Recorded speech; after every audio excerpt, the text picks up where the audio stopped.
What's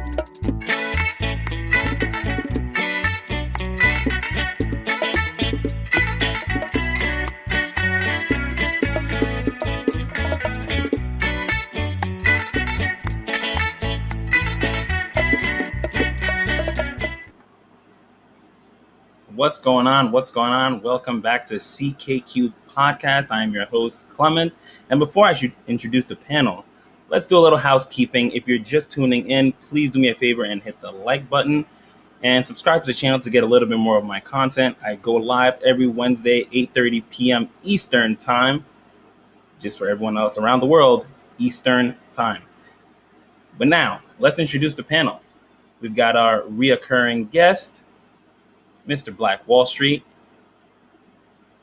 Hey, what's up, everybody? You can find me on YouTube, Black Wall Street Trading.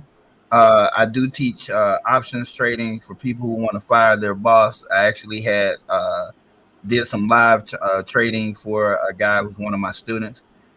He made some money today. So just hit me up, Black Wall Street Trading LLC. There you go. There you go. Next up on the panel, CJ Kyles. How you doing? Hey, what's good, man? Happy to be here this evening. What's up, everybody? Y'all can find me at the CJ Kyles. I am a nurse, and I give a game about nursing, and we do a little podcast, and I'm just trying to get you the game getting better. Awesome. I love it. Next up on the panel, we have Sharice. Hey everyone, how are you? I am on Instagram at the Midlife Unicorn.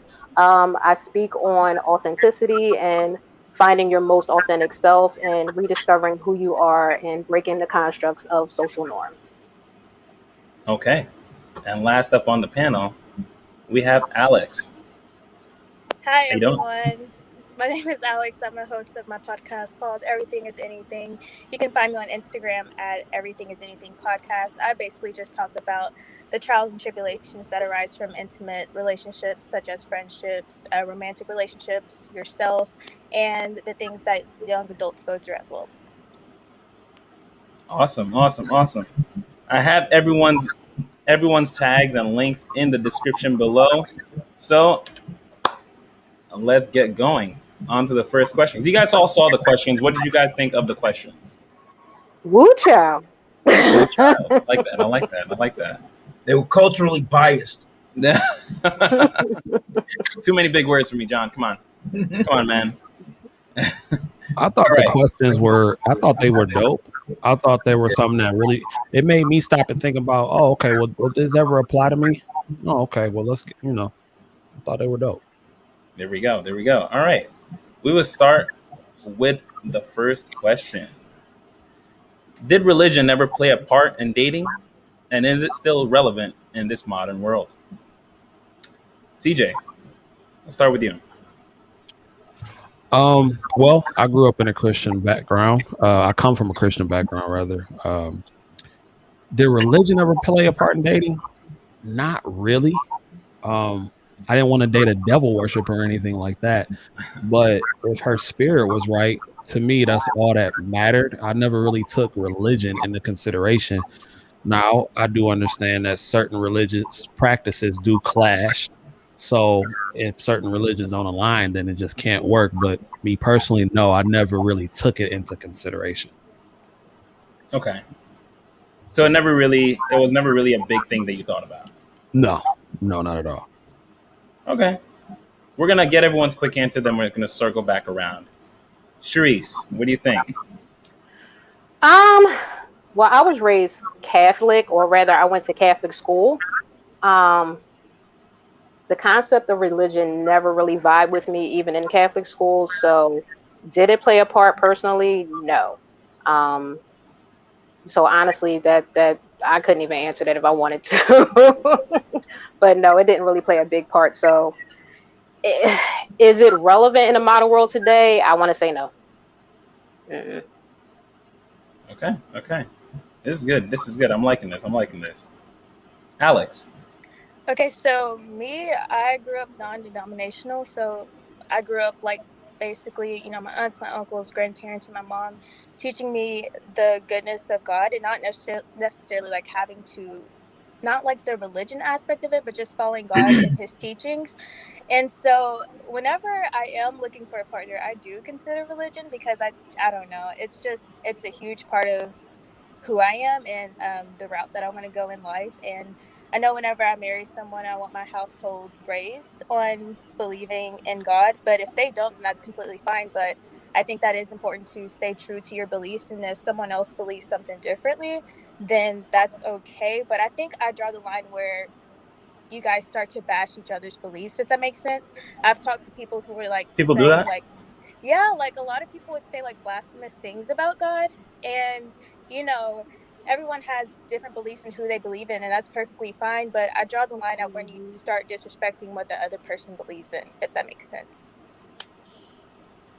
That's So, definitely yeah. going to be something to come back to for sure. So hold on to that. John, Absolutely. One of the most important parts. It's part of my big five where you got to be agreeable on. Now, you got to be agreeable on how you raise kids, finance, sex, religion, and politics. Those five right there are huge blowout arguments that can lead to divorce almost instantly. If y'all Really? want to, two people that's not unequally yoked cannot walk together, and that's a fact. politics, you think? Absolutely. Absolutely. You know how many people got divorced during the Trump race, or people were in office? I know. It was kind of hilarious, to be honest with you. Exactly. Yeah. Look at that. You got some fans. Nah. Thank you, Madison. Okay. All right. So CJ, you said it never really played a part. No, it never played a part to me, but I would like somebody that believe in God. I wouldn't date an atheist because that's just totally off my sphere. But no, not particularly. No, I mean, could I date a Muslim? Sure, if she was dope. Could I date a Jewish person? Sure, if she was dope. I feel like you can coexist and believe in two totally different things. But if something is so far out your realm, then yeah, it may not work. Politics, religion, I don't care what your political stance is. Doesn't matter to me. But that's just my opinion. Could you marry that person? It depends on what you mean by marriage, and that's a whole different thing. I don't believe personally in legal marriage. I'm not opposed to it, but I don't really believe in legal marriage. Could you live with that person and cohabitate? If they believe, yeah, sure. All right. I lean more towards conservative. My girl is extremely liberal. Has nothing to do with what goes on in our house. You got kids? No.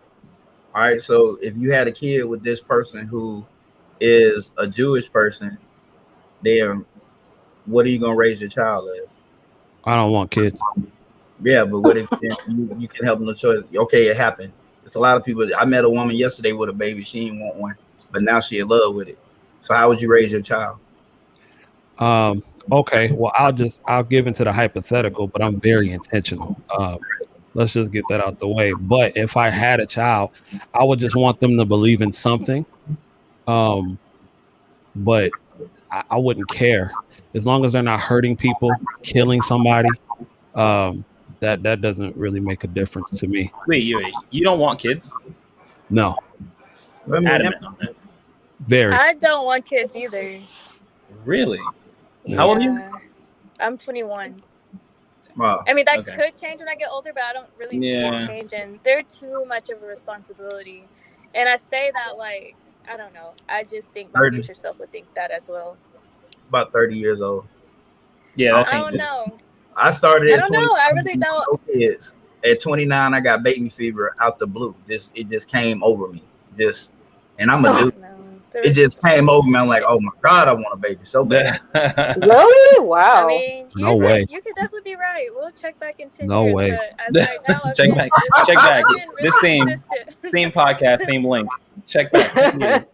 Yeah, I will. I mean, Well, I have a daughter, so I At have a any point daughter. in time, did you ever think I don't want kids? at 20 something, it probably No, early. Sharice. say that again. At any point in time, did you ever think I'm not sure if I want kids? Yes, I did. Yeah. How old were you? When I had my daughter, I was 24. But how old were you when you was thinking you want kids? that I wanted kids. That That you you I didn't know. never.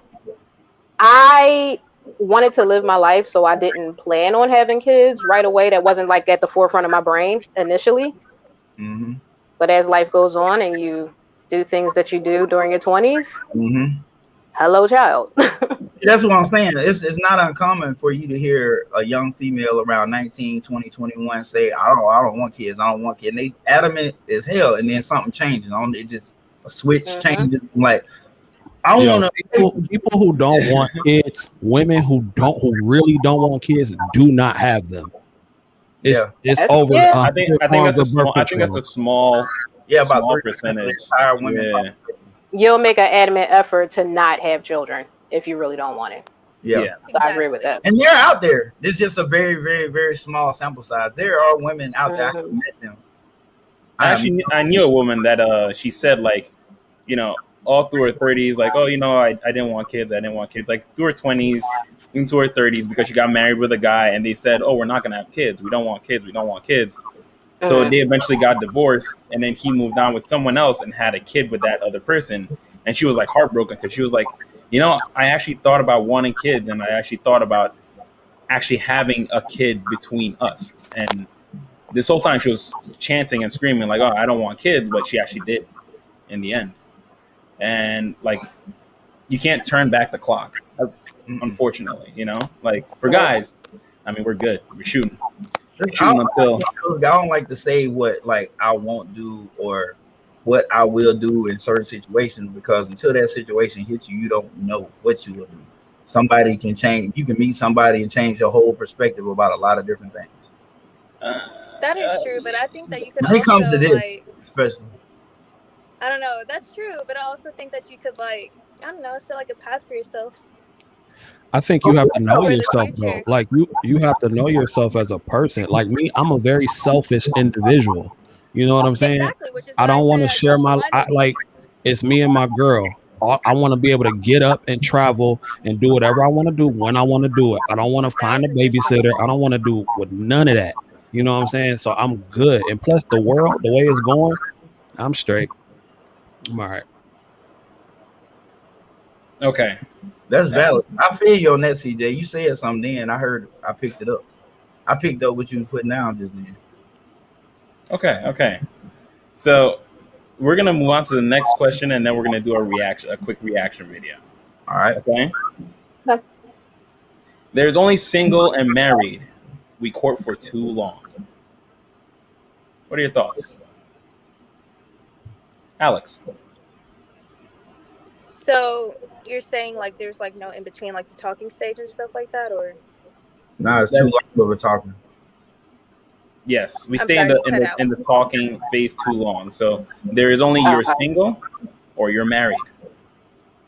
The courting phase, the dating phase, we sit there for far too long in this generation, in this day and age. Yeah, I do agree with that. I know like a lot of my friends will talk to a guy or a girl for I want to say maybe like 6 months to a year, and for that, like that's too long for me. There comes a certain point, like whenever you're developing a relationship with someone, you know if you want to lock that person down or if you don't want to continue something. That's too long for you? 6 months just to be talking to someone? Okay, I'm curious. What is too short? What is too short? Yes. When talking to someone, when it's too short, I want to say, let me think. 3, okay, I don't know when too short is, but I know that too long, 3 months, if you don't like know what you want to, if you want to like develop a relationship. Or when you say talking, are you talking, you guys haven't been intimate at all? You haven't kissed, you haven't held hands, you've just been talking? Or you're counting kissing and flirting and doing all that? Hooking up and all that. You count that into the talking 6 months period? I am so sorry. Is anybody else's like connection messing up, or is it just mine? I think it's just you.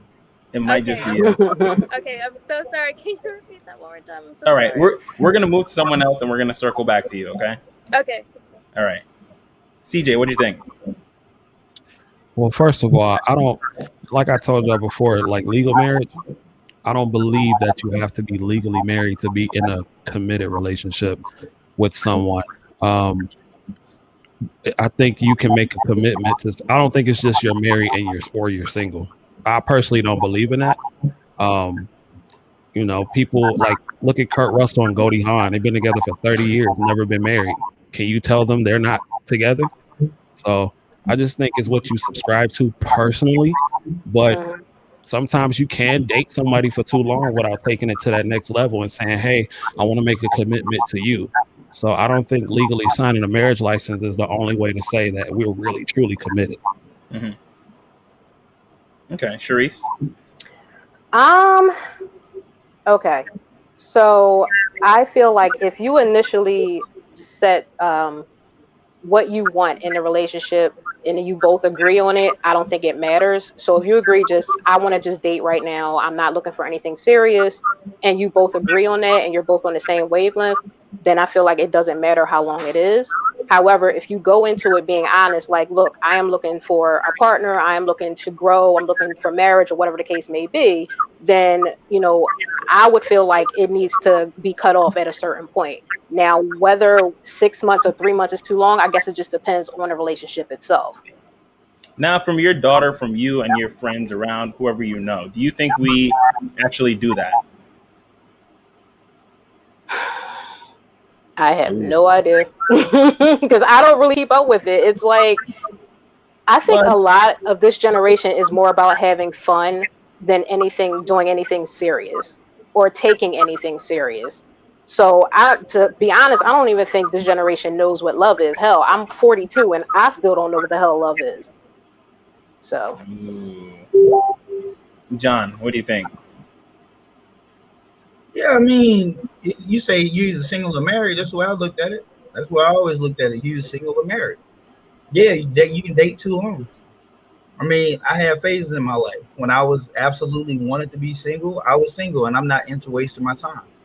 That's why when we date, it don't take me a whole. If you got the foundation that I'm looking for, and you're meeting that Proverbs 31. Then it won't take me long after that before I go on and move the relationship to the next level and start talking about marriage. And I'm probably going to ask, man, I just found it. So, and I was single before then. I don't believe in all that, just dating to do. I did all that from my 20s all the way up into my 30s. So it was different for me. And I think this new generation, they confused about a lot of things. I mean, a lot of things. So, and I'm sure this is definitely one of them. Absolutely one of them. They don't like it. Like Sharice said, though, going back to you, you said love. You don't know love. Do you think love really plays a big part when it comes to looking for that person? Honestly, I think honesty, authenticity, and just being upfront with the person plays a lot. And then love kind of comes into play after that. Do you think love is a top 3? Yes. Really? What would be your top 3 then? Being real. Okay. Being upfront. I'm just trying to think. Being willing to grow and also love. John, what do you think of that? By what she just said, or the question in general? What she just said. I mean, what she just said. I can't put a thought on that because that's how she feels. With me, okay. It's all about being friends. That friendship, everything else gonna fall into place. You gotta like somebody. If you don't like the person, like that person, y'all doomed. I actually have to agree with that. I agree with that. Your looks are gonna fade. Your body want it to change or not. I don't care if you go to the gym every day for the rest of your life with the best diet. When you hit atrophy is a real thing, and you can't stop it. It's gonna happen, and once it does, if you and your lady still there, y'all both gonna look like you just start withering away. So you gotta like the person that you chose. You gotta like each other. You gotta be willing to ride with that person. Because if you like this person, you gonna ride with that person. Y'all gonna vibe. Like you can't wait to get home to that person. You don't hear stupid stuff like, "Well, I need some space," or "Why don't you go out with your friends?" Or "It's girls' night out." Man, come on, bro. You married. You married. Y'all got kids. You talking about girls' night, bro? You should have did that when you was in your early 20s. Come on now. You actually want to be with this person. You want to be around this person, and it's not boring. It's not dull. When you hear people talking about, y'all don't need to be around each other, it's too much. It's because y'all don't really like each other. Wait, so like you don't think that it's important to have like a life outside of like your partner or relationship or marriage or something? I was just going to say that. Absolutely. Because I think like it's important to have like a girls' night out or a guys' night out. You know what I'm saying? Why is it important? Because you need that time to yourself. You don't need to get lost. Your identity doesn't need to get lost. Your whole identity does not need to be your relationship. You need to have a life outside of that. You know what I mean? Your partner just can't be your person 25/8. Like you have, you know, other rules. Right. Okay, so here we're gonna do some math real quick. It's 24 hours in a day. You sleep about 6 to 7. You at work for 8, that's 15. So you've been asleep, you did that by yourself. You've been at work, you was by yourself, socializing, going out on lunch dates with your friends, this, that, and the third. So you mean the person that you want to spend the rest of your life with is only entitled to 6 to 8 hours in a day? Why is there a time on how much time you spend with your partner versus your friends? Why is there a time in any of that? Why can't it all be a balance? Yeah, it sounds like you're trying to keep her on a leash, bro. Yep. Yeah. I agree more with John though. Y'all are missing the entire point. The point is that's how y'all feel about your people. When you meet that person, y'all will both feel the exact same way and won't listen to none of that outside noise. Because I got one that if she wants to be around me, she will. She goes out with her friends and all this other stuff. But if she had a choice to hang out with me, I wouldn't have to say cancel nothing. She would just cancel. And I'm like, no, you go do your thing. No. I'd rather be with you.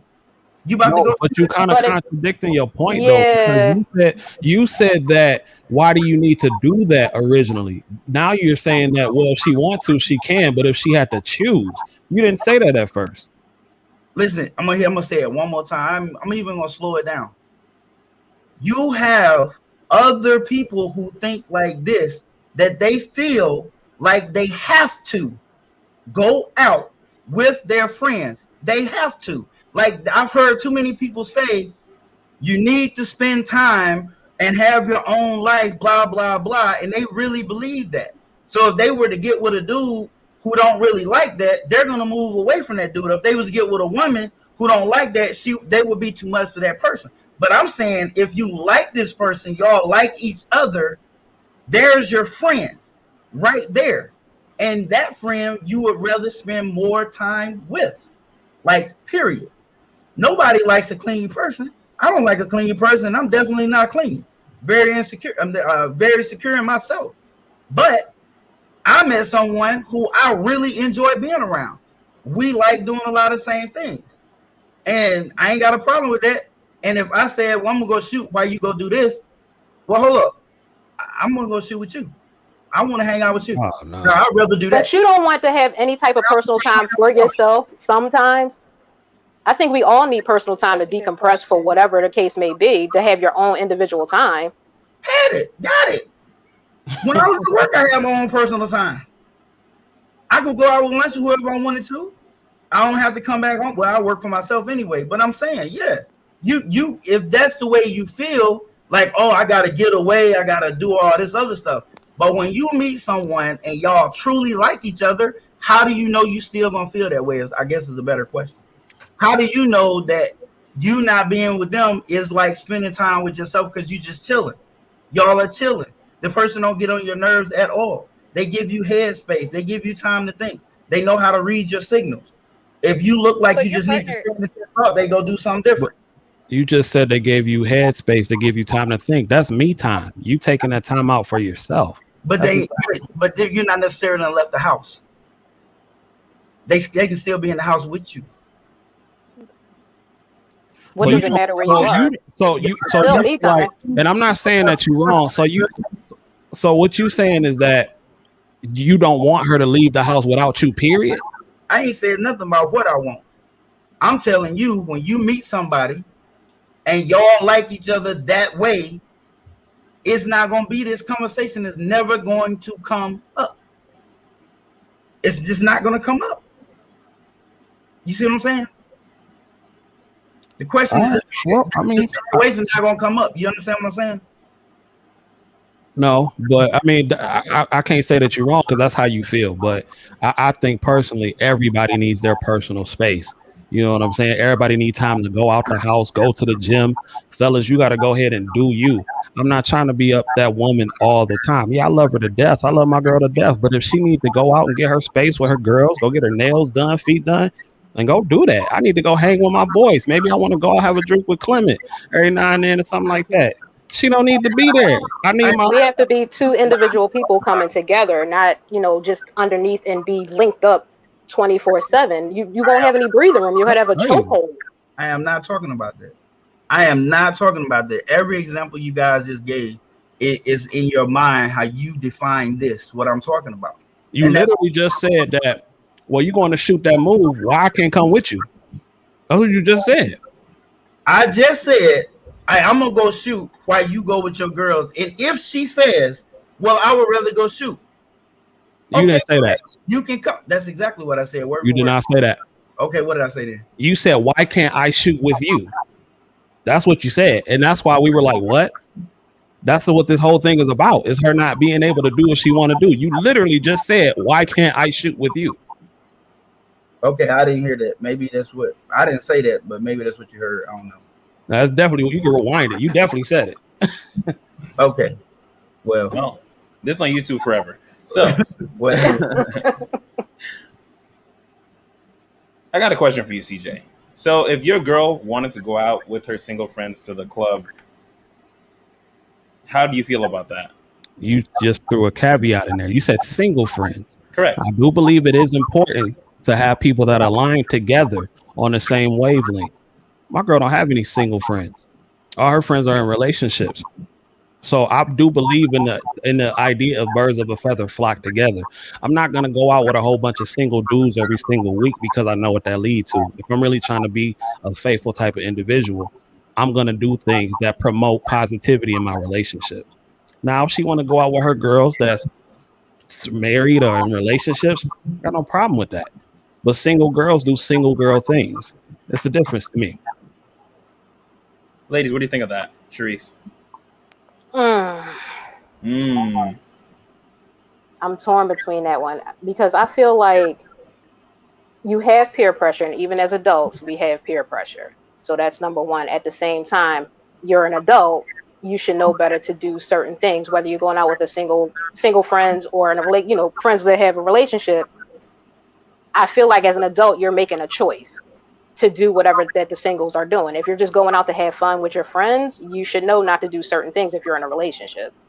So then you're still saying you could still go out with the single friends? As long as you know that you're in a relationship and you have a mindset to not do certain things, then why not? Alex, that's how you feel as well? You're muted. Yeah, we can't hear you. You muted. Yeah. Sorry. Yeah, I completely agree with her because I'm in a serious relationship. Can you turn up? Is there any way to turn up your mic a little bit? Can you hear me better? Can you hear me better? Can you hear me better? It sounds kind of the same. But if that's as high as it goes, that's okay. Go for it. What about now? Is it better when she talks directly into this mic, you can hear her better. Yeah, try that then. Talk directly into it. Okay, sorry. Well, there goes that. What about now? There we go. Is that better? That's a little better. Yeah, that's better. Okay, sorry about that. But yeah, I completely agree with Sharice because all of my friends are single and I'm in a committed relationship. But at the end of the day, I know my character. I would never put myself in a position to embarrass my boyfriend or anything like that. I hate cheating. I despise cheating. And just because my friends want to do their single stuff, that's not going to influence me in any way. You know what I'm saying? I would say this from a guy's perspective.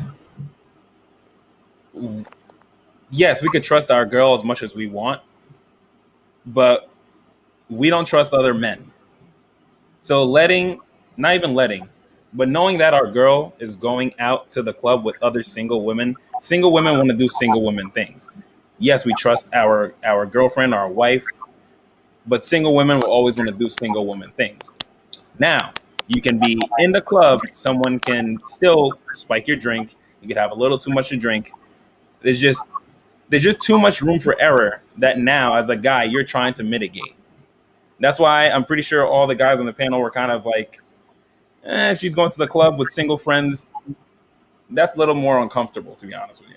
But okay, I mean, to each his own, really. But like, you were talking about like this. I mean, this is why we have these conversations. I kind of want to hear both sides.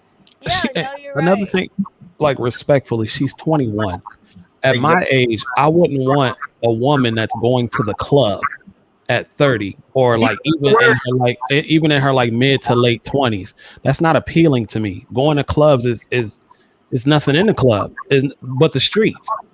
Because when I was in the club, when I was going, which I rarely went, but when I did go to the club, it was nothing but girls looking for attention and thirsty dudes. So at this point in my life, you have to really know what you want in a woman, because I would not want a woman who is going to the club. Now, if you went to a lounge or something like that, like I believe in taking vacations and taking trips and all that type of stuff. Now, when I'm on a cruise, yeah, we go to the little club on a cruise or whatever. But if I got a woman who's in her mid to late 20s going to the club, I'm going to automatically assume you for the streets. Now, that may not be true, but that's just what I'm going to think. And I'm saying that respectfully because she is young. She's very young, 21 years old. She should be living her best life and going to the club if she wants to do that. So, how old is everyone else? You keep the words right out of my mouth. Okay, but how old is everyone else? Because I'm 30. I'm 30. Oh, okay. Never mind. I see where y'all are coming from now. Sharice, you were muted. I could read it. Sorry, I said I'm 42. Yeah. So I mean, it's just, I'm with CJ 29. 100% with CJ on. They took the words right out of my mouth, and it goes back to another thing. When you're dating, you find someone that you align with, like period, point blank, and like that's the way that is. And just for the record, my girl ain't even in the same country with me, and she hang out with her friends all the time. Send me the pictures and all that. We talk about it. And we spend the rest of the day talking on the phone, whatever, once she get back. But she ain't a clubber. She don't go to no club.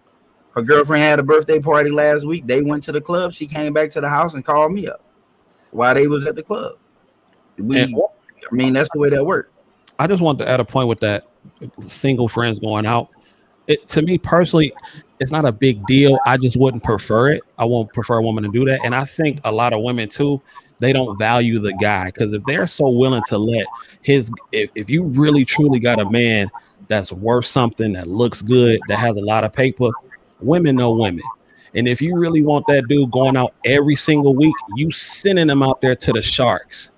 In her eyes, he must not be that big of a deal, in my opinion. But that's just me. No, I mean, but everybody needs their own time to themselves, though.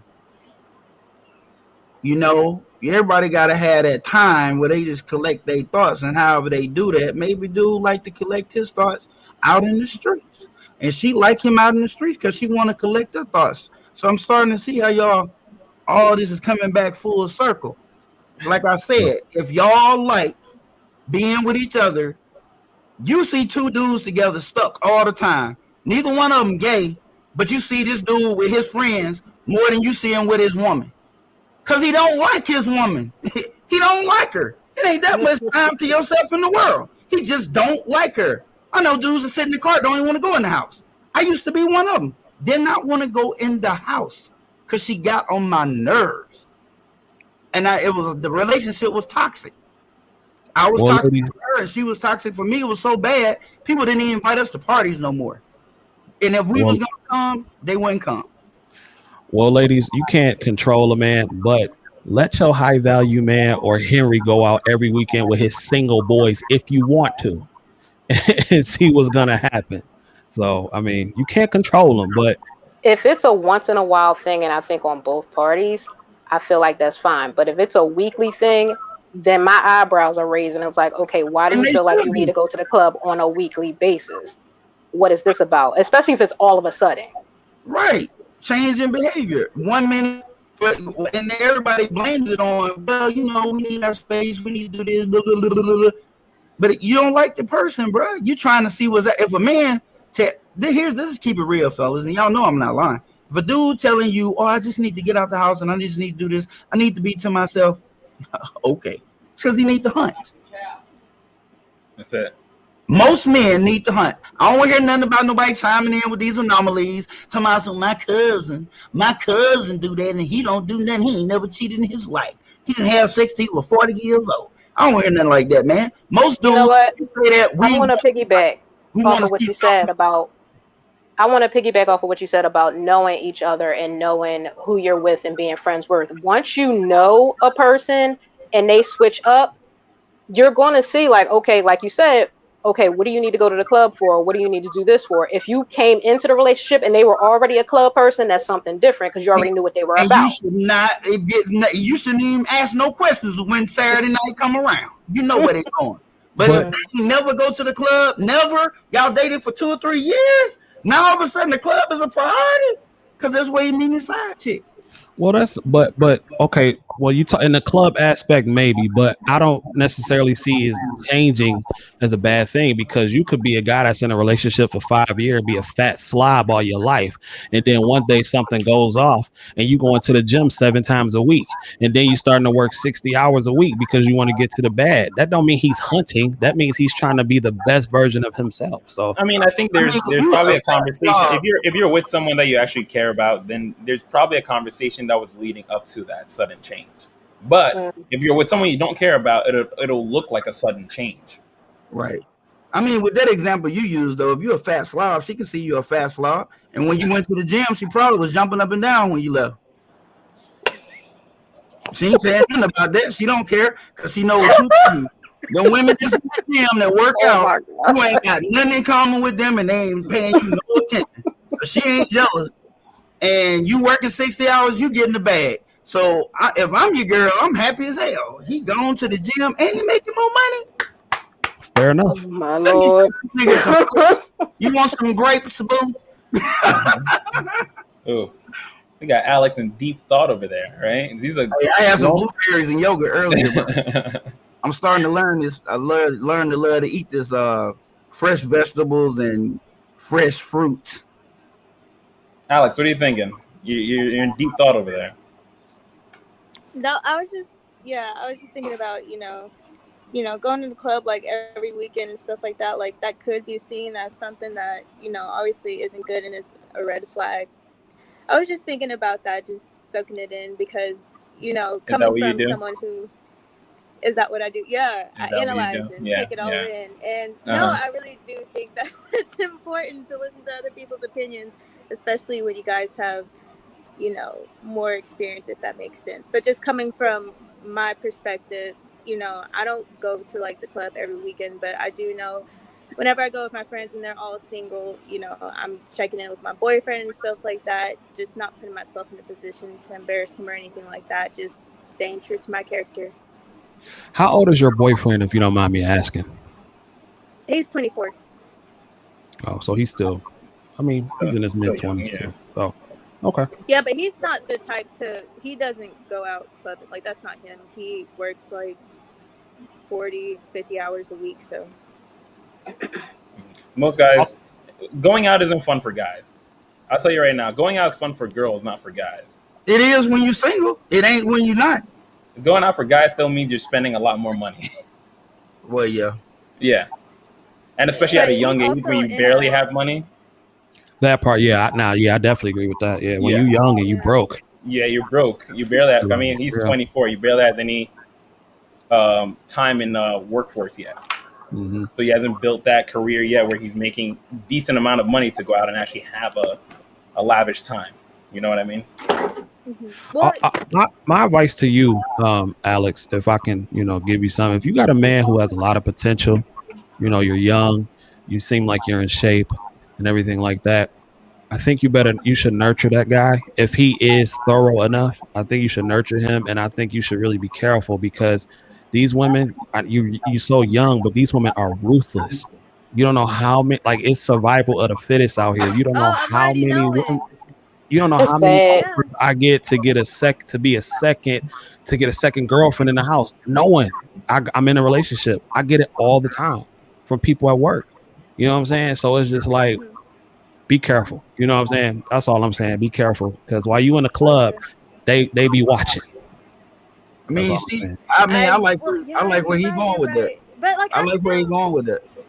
He got a good point, no, Alex, for real. I see where he's coming from, but at the same Yeah, he got a good point, for real, for real. He Don't really read does. that. What are you gonna say? What are you gonna say? Go ahead. Don't read Because that. What are you gonna say? so like if you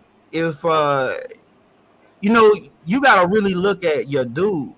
He don't go out and he giving you that. It's almost like, how do you know that he's not a passive aggressive dude? How do you know that it's not bothering him?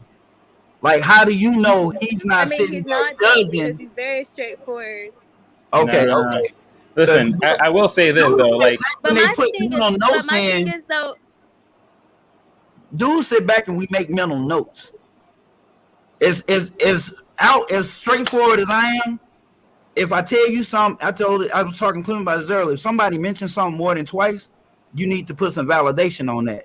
That goes for men and women. Sometimes dudes will sit back and they'll make mental notes, and this behavior might keep going on for two or 3 years. He give you a chance to make it stop, or slow it down, or not do it as much, or show me where I'm more important than you getting ready to go out with your girlfriends and not say nothing. And then one day, all of a sudden, he just come to you and be like, we've been talking for this long, and you always go out with your girlfriends. I'm always here. Like, I know I work a lot, blah, blah, blah. And then he just dropped that bomb on you, and it's just out the blue from nowhere. You don't know where this came from, but this is how he was feeling. And this is how he was feeling. He just, he didn't want to seem like he was trying to maybe control you, or he thought he might push you away or lose you, but he just reached his breaking point, because you never did come back and pick that up to where you just like notice it. Dudes do the exact same thing. Their wife would be very agreeable and don't say nothing, and then one day she just come to him and just drop this bag on him, like, wait, no, it's okay. I want you to have fun. I'm just not the one for you. No, I will stop. No, because then I'll feel guilty about me doing this, and you'll just be doing it for me. And I mean, I experienced that. I agree with you, but I don't think that's healthy. I think that's very unhealthy. The whole stuff like that is unhealthy. It's very unhealthy, but it happens. I'm not going to the club like every weekend. This is like almost maybe like once a month. Like, it's not even nothing like that. You know what I'm saying? Because that's what I was trying to tell you. That's nothing. No, and Alex, we're not telling you not to have your fun, but I'm not telling you that. Yeah, but I'm just saying, be aware. Just be aware. Yeah, be aware. It would be a thing for me too if I had a partner that was going to the club every weekend. Like, I definitely see where you're coming from, because that is a red flag. But it's not like a every weekend thing. It's like once a month, if anything. Okay, good. Just to a certain extent, it gets boring. You know what I'm saying? Like, we're just the reason I say that, it's every once in a while. He's also. No, I was gonna say the reason I say that is because we judge you different than you may judge us. Mm-hmm. You know what I'm saying? We take all like John has said. We make mental notes. Yeah, we may entertain you. You know what I'm saying? But we watching. Are you and we evaluating if you somebody that we really want to spend the long term with? You dig what I'm saying? So I'm just saying, be careful. Yeah, you're 21. You should go out and have your fun, but be careful, because women and men age totally different. You dig what I'm saying? You don't want to spend all your time doing stuff that's crazy versus when you should have been preparing to be somebody's wife, or if that's what you want to do and everything like that. Right. And you were out here in the streets, because when you hit 30 and 40, that biological clock, you know what I'm saying? You start to hit the wall. I got a question. For CJ and Blackwall. You guys said that you take mental notes of what your women do. Yeah. What happened to a healthy conversation about whatever is bothering you? And I want to say that on both parts, women and men, instead of analyzing and then ripping the Band-Aid later, which I have done that. I've been in that same boat, and I've come to learn that why are we not having these healthy conversations not attacking or antagonizing, but more of a generalized conversation about what it is that we don't like from one way or the other. Because most men don't communicate the way you do. And whose fault is that? And that's the problem. All right, well, I was gonna say something different, but go ahead. No, go ahead, take it, John. So what and CJ will probably come around and meet me on the back end on this. He phrased it the way he did, but I think I know where he's gonna go with it. We sit back. A man is logical. Y'all agree with that? We make our decision based on logic and not emotion. Emotion makes you respond fast. Logic, I have to build a case because I may open up a can of worms and that's not what it is. See what I'm saying? I have to see. So, like, let's say you go out this one time Saturday.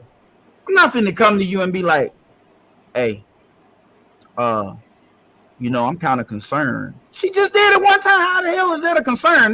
That's not logical. That's emotional. And I'm not going to talk like that. It's emotional. I may have been jealous or something. It's emotional. It's not coming from logic. Now, logic is you went out this Saturday. You went out next Saturday. Now, I can just tell you, I know how I am. It won't be a third Saturday. You can mention it, but I'm just going to tell you, no, you're not. It's not going to happen. And then we'll sit down and have that. And then I'll be like, hey, listen, it's not going to happen, Sharice. And this is why. You went out last. First of all, you would not come at me like that. Yeah. That's issue one. I promise you, that's exactly how it will come at you. If you have a problem with it, we can say, hey, listen, no, I have an issue with this, but it's not, you're not going. I don't play them games. Nope. Mm-mm. Oh. We got another. But I'm just telling. I mean, but you don't know that because you ain't dating me. If you was dating me, you know how I am, and you'd probably known that third time that I was gonna say something anyway. But yeah, I would tell you that it wasn't gonna happen, and this is why. I would tell you why, but it'd be like, no, not this weekend. You went last weekend, the weekend before that. Maybe I want to do something with you tonight. I had plans for us to go out and spend some time together. Are they more? And I'm not saying that if you have an issue with it, I'm not saying that that's wrong or right, but your approach would just shut me down. That's how most guys shut talk, me down. I would say that. That's most unfortunate. And see, that's why you said why we can't have these. You said why can't we have these conversations? You see how you reacted. No, that's why. Your approach matters. Your approach is important. How are you gonna sit there just but you can't expect men to approach you like a woman. We don't do that. Wait, hold on. So I want to touch on something. You guys talked about you're more logical and women are more emotional. I think on both ends, we both need to balance that out because we came into this world emotional and logical. And society structured it that men cannot have emotions and women cannot be logical. It's not but that we make decisions based on emotion. Even little babies don't make decisions based on emotion. Little boys, when they make but you're taught not to be emotional. You're taught not to be emotional. So why can't you change that mindset to have that balance to understand from an emotional basis as well as women to understand and be more logical and have that balance? Because when you, as a man, when you react with your emotional, you're prone to make irrational decisions. Exactly. Are you? Yes, you are. Yes. Why do you think so many? You cannot make permanent decisions off of a temporary emotion. You cannot. It does not work. And see, you asked that question, why can't we have healthy conversations? Because you see how you responded to John, because as a man, that's how he wants to talk. You want to talk to me? I'm going to talk to you like a man. I'm not going to come. But isn't there a sense of respect as well? That's not disrespectful. Yep. That is very disrespectful. No, it's not. That you can't go somewhere. That's demanding. That's not a conversation. That's saying you're not going here. Like, that's the end of that. That's not a conversation. Like, no, I said I would tell you why. You only heard what you thought you heard, and that's not. I'm telling you, I'm going to tell you why. Men like to reconstruct what they say to make it right. Why? So it's not so much the fact that he's saying, listen, this is why I don't want you to go out. Guys, now the way that you just said it, I would be okay with that. The way that he said it was, you're not going out. This is not going to happen a third time. Guys will be very direct with their message. His message is still very direct. I heard it and I understood exactly what he was saying. You heard it, ran it through the feelings a little bit, and then you're kind of like, I didn't like how it sounded. Yeah, I mean, what's wrong with that? The message was still clear, but you didn't like how how it hit your ears, Nah. pretty much. But everybody wants a sense of respect That's respect. at the end of the day. Oh, That's but not being respectful. I'm that's sorry, a it's not. subjective thing. That's a subjective thing. 'Cause you think it's So respect. let me ask you, ladies, this: It is. is respect heard, or is it more of an action?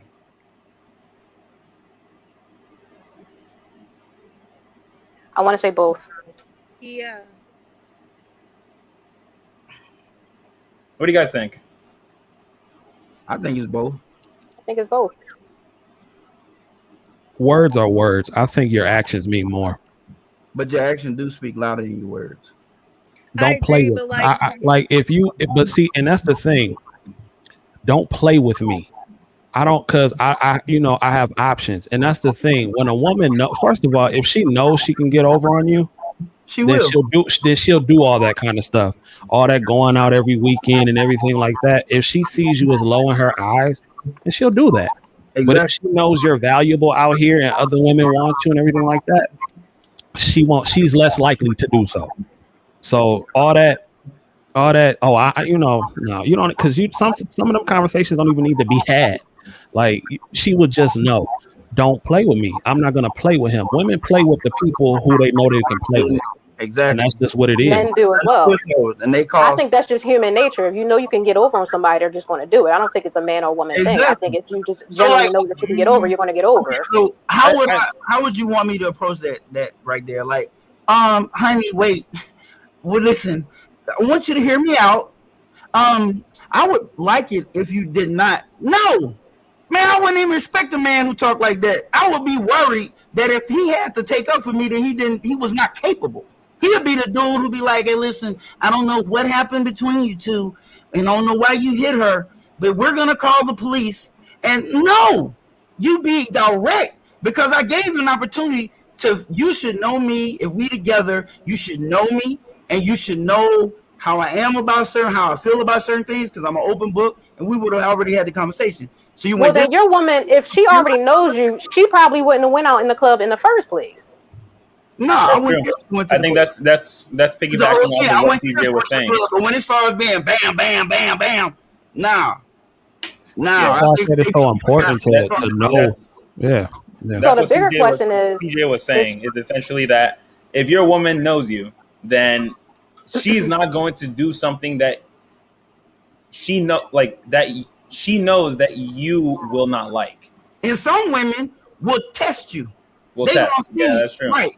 It could be some, maybe she feeling not as sexy, or maybe feeling like I'm not paying enough attention, and she'll try me. Maybe not even really wanting to go, but she just gonna do it just to see what I'm gonna say. If I'm gonna say anything, or if I'm gonna come to her like a little beta and be like, honey, I was wondering if maybe possibly you could stay at home with me tonight, because you went last week and the week before that, and I really want to spend some time with you. Please. Well, you might as well get down on your knees and beg her not to go nowhere so she can cheat on you the next time, because you weak. And let's just be honest. Most women like the complete opposite. You know, they Exactly. say talk to me nice and be nice to me, but those are not the dudes you get pregnant by. Nope. Those are not the relationships that you keep. Most guys, you know what I'm saying? Is most of the dudes that's in your past were every bit of as aggressive, talk to you that way. It's the suckers that you check like that. You know what I'm saying? So, and I say most. You can't say all. So. 1000%. Okay. Those are the dudes who check women are the ones that women call back. The dudes who check women are the ones they brag about to their friends. The dudes that check women. It just Yeah, but I mean, you talking about anomalies, because if you poll the audience, women like bad boys. They like the boys who don't listen. They like the boys are hard to damn get in touch with. Want to know why you didn't text me at such and such time, and then he'll tell us something smooth, and it's over with. Okay, well, I was just wondering. They don't want nobody who can get in touch with it all the time. So the thing is that women are aroused by the bad boys. They're aroused. They're aroused by the bad boys. That's why they're alluring. They're a lot more like, they're constantly leaving the woman in the state of like off balance. Exactly. It's kind of like, what does he feel? What's he thinking? Like, I gotta, and that's more what women just don't want somebody that they can just, if I call them, watch this girl, 6 o'clock, watch. Ding, ding. Honey, I just got in from work. Can I? No, not right now. I'm busy. Watch this girl. Watch this. Man, you can set a clock by everything he do. He don't never tell you no. Yeah, sure. Will you walk to Arizona and get? Sure, no problem. It's not a problem. Sure. Who likes that? That's not even attractive. Look at we don't like these songs. No. Women want masculinity. Sharice, you're thinking. I see you thinking over there, Sharice. Let me know. Come on. We are having these conversations. There's no animosity. We want to know. We want to hear both sides, honestly. Yeah, come on, Sharice. Again, I'm going back to balance, and I guess it's because of years of experience with relationships and the hostility and the masculine testosterone just coming at you. I'm not for it anymore. I need that happy balance. You know, it's one thing to be respectful and to talk to me and everything like that, but to come at me and to dictate to me and to tell me what to do and you're not going to go somewhere, I don't play them games anymore. I'm not about that. I got a question though, real quick. Why is it always you choose the men that's gonna talk to you nice in the aftermath, not in the beginning? When usually women choose these men once they leave their prime, but most of the time when they in their prime and they in the streets and everything like that, and they looking good. And I'm not talking about you personally. I'm just saying it's always the nice guy afterwards. No. Okay, I got a rebuttal to that. Okay. It's because nobody knows themselves early on in the stages of dating. When it comes to 20-year-olds, teenagers, you don't know yourself, and it's based on your household and the way that you grew up. What toxicities have you grew up with, and what did you learn growing up that you still accept men like your mother before, your father before, that you still going and doing the same pattern? After years of going through this stuff, you realize what you want and what you don't want, and what you want to tolerate and what you don't tolerate. Point taken. But you say we don't know what we want. How come women are initially attracted, whether they come from a good household or not, to the quote unquote bad boy or the boy with swag? Which I'm not hating on these guys, and I do feel like guys need a balance when it comes to that. You don't got to be a super ultra thug to be a bad boy. But I'm saying, how come women aren't initially attracted to the nerd or the good guy if they don't know themselves? They typically go to the bad boy because that's where their instincts take them to, because he's masculine. He's in his masculine frame. He doesn't care. All he cares about is himself. And y'all like that. Y'all may not like it when you get older, but you like it because you like it initially. Whether you come from a toxic or a good household. You know, Alex, let's hear you.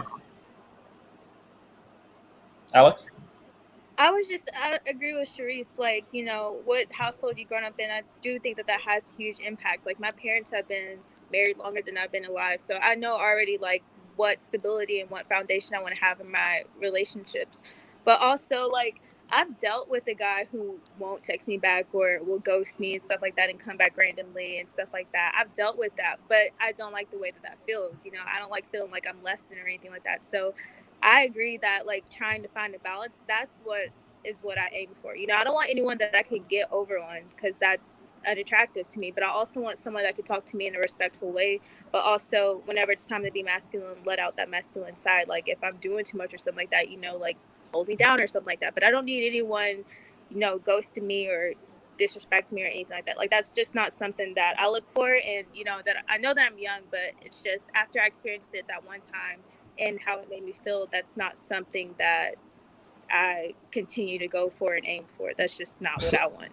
But I think we're all in agreement in that. It depends on your morals and what you stand for. Yeah, we're definitely all in agreement with that. But I think the hard part is that when you come out of, when we're all young, especially in the West, we're kind of like coddled to like pretty late into our 20s. But when you're coming out of that like experimental phase, there's like, if there's a lot of trauma and baggage paired with that, it makes it much harder for you later on in life. Yep. Especially women because well, true, but most women can become carriers of children. They have multiple children by multiple men, not all, but I'm just saying that is a possibility. Now, men can have multiple children by different women and everything like that, but a dude can just walk away. I'm not saying that's good, and I'm not saying he should do that, but women usually take on and bear the responsibilities of being a mother, you know, and getting pregnant by the guy early in the beginning somebody who they consider the alpha male or the bad boy or whatever, that baggage, yes, it comes along with that. And then later on in life, you want to try to find a good guy that's going to take care of you and your kid.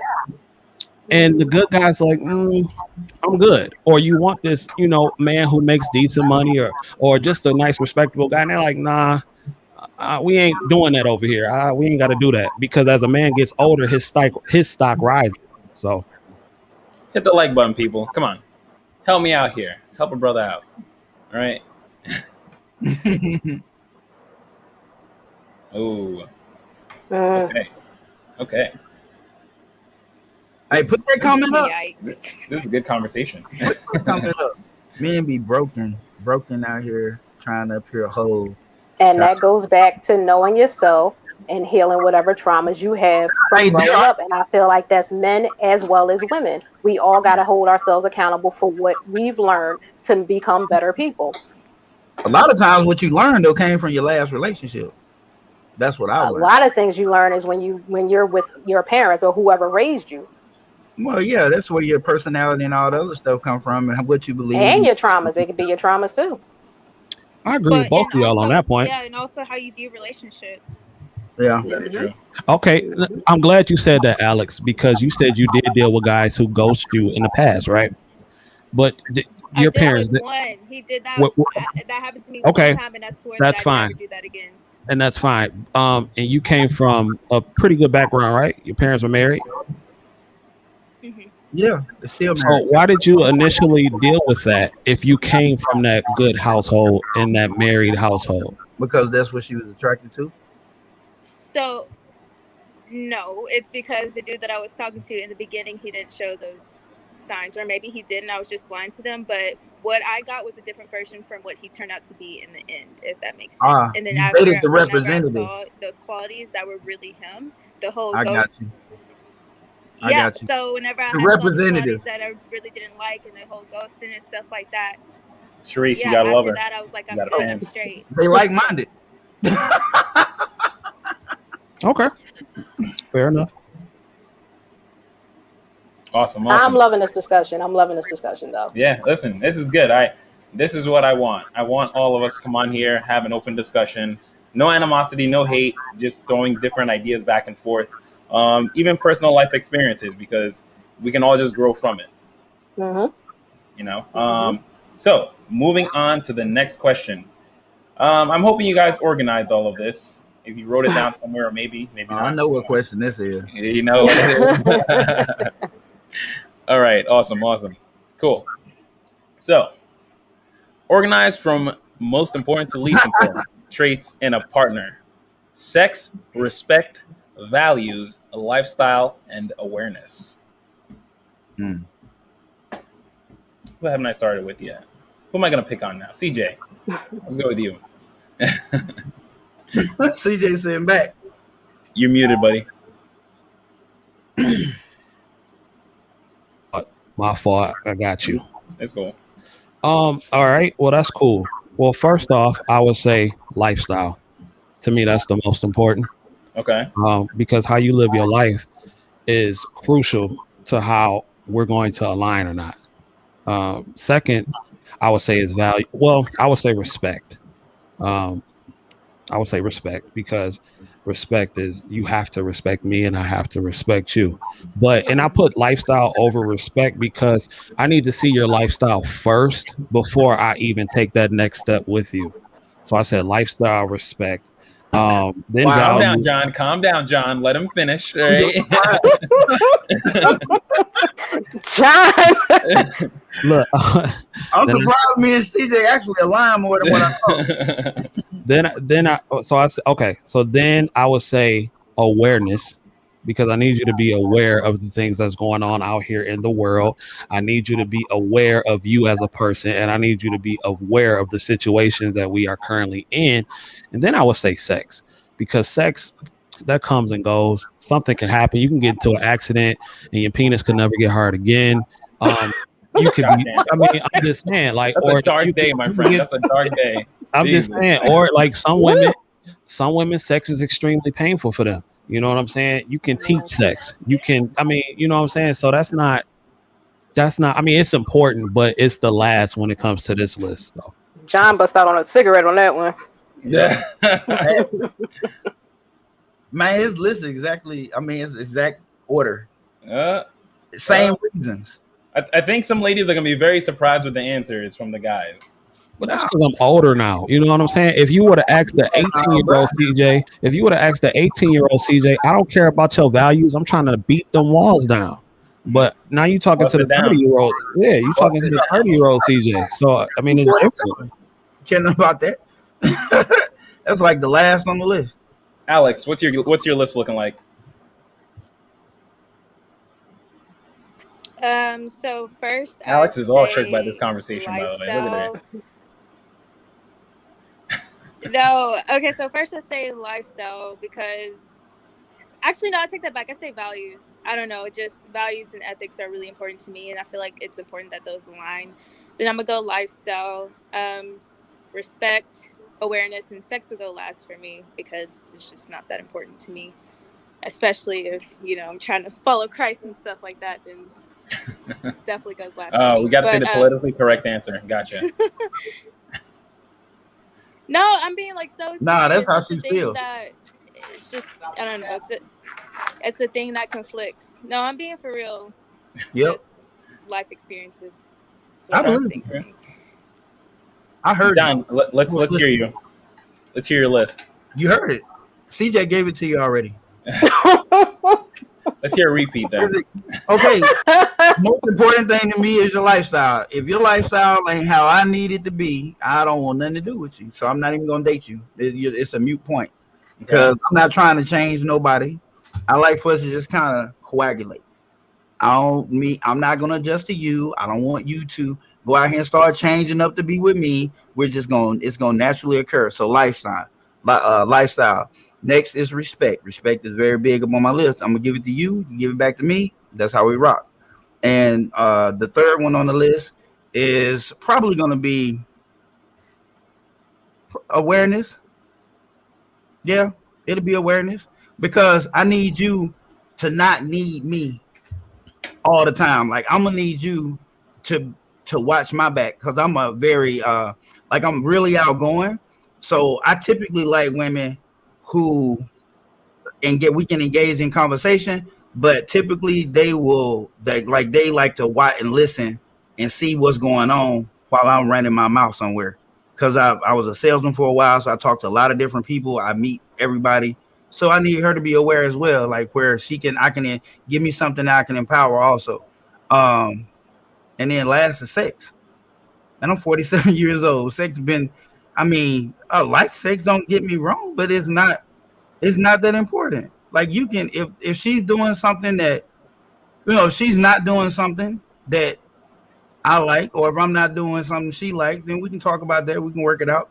But as far as it being anywhere near the front of the list, no, it's nowhere near the front of the list, like at all. Fact.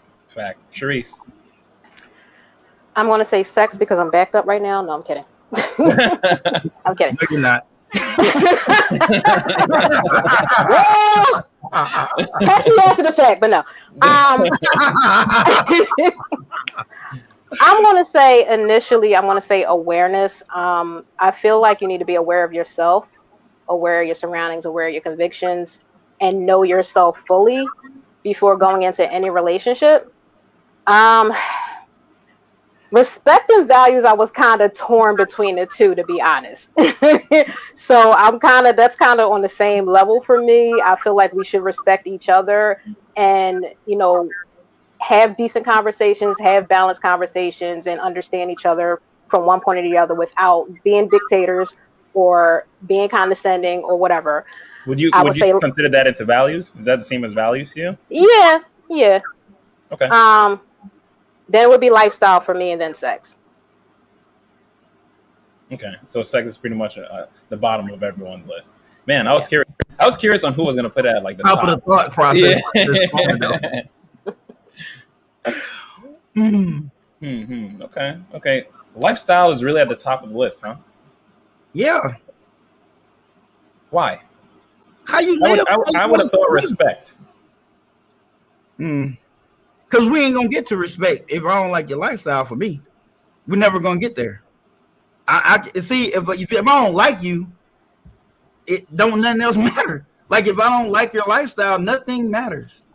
I agree, because I mean, I could see you, and if I see all you do is smoke every day, that don't really align my lifestyle. So a respect thing would never even grow between us. You know what I'm saying? Because that's not what I do. I be thinking, you know, girls that smoke cigarettes, they butt smell like cigarette butts. So I'll be like, nah, don't even need to respect, because we ain't got, it's nothing here. Secret. Yeah, so. You know, back before Oh, they calling you out, Clem. They say, "What's your list, player?" That's a secret. That's a secret. back before I met the woman I'm gonna marry now, when I was dating, I light a cigarette up on the date. Most dudes don't do that, knowing they smoke. I did. I had one girl asking me, "Why you do that? Like, you smoke?" Yeah, you see me smoking. Oh, okay. Because I want to give her a chance to leave. See, Sharice over there. No, I like the fact that you're being upfront and you're being straightforward. There's no mask coming in, and you like, look, this is me. Either take it or don't. Take it or don't. That's exactly how I am. Of course, me, I would exit stage left because I'm not a cigarette person. But I respect that. And I'm gonna tell you how so much lifestyle matters to me, because I made my chick stop working because I like to travel once a month. I like to go on cruises. That's important, because, and the respect is important too. But if I can't travel with you, then it's really nothing for us to talk about, because that is my lifestyle. This is how I'm living now. You know what I'm saying? So like, that's why lifestyle is so important to me. If God forbid, if something ever happened to us, my question would be, what's your schedule looking like? Can you take off whenever you need to take off? Because I'm out of here. You know what I'm saying? So lifestyle is very important.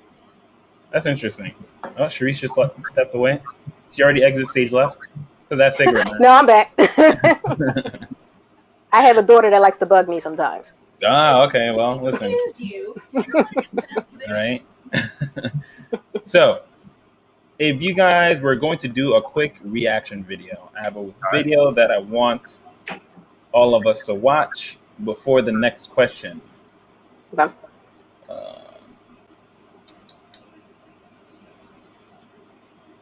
Okay.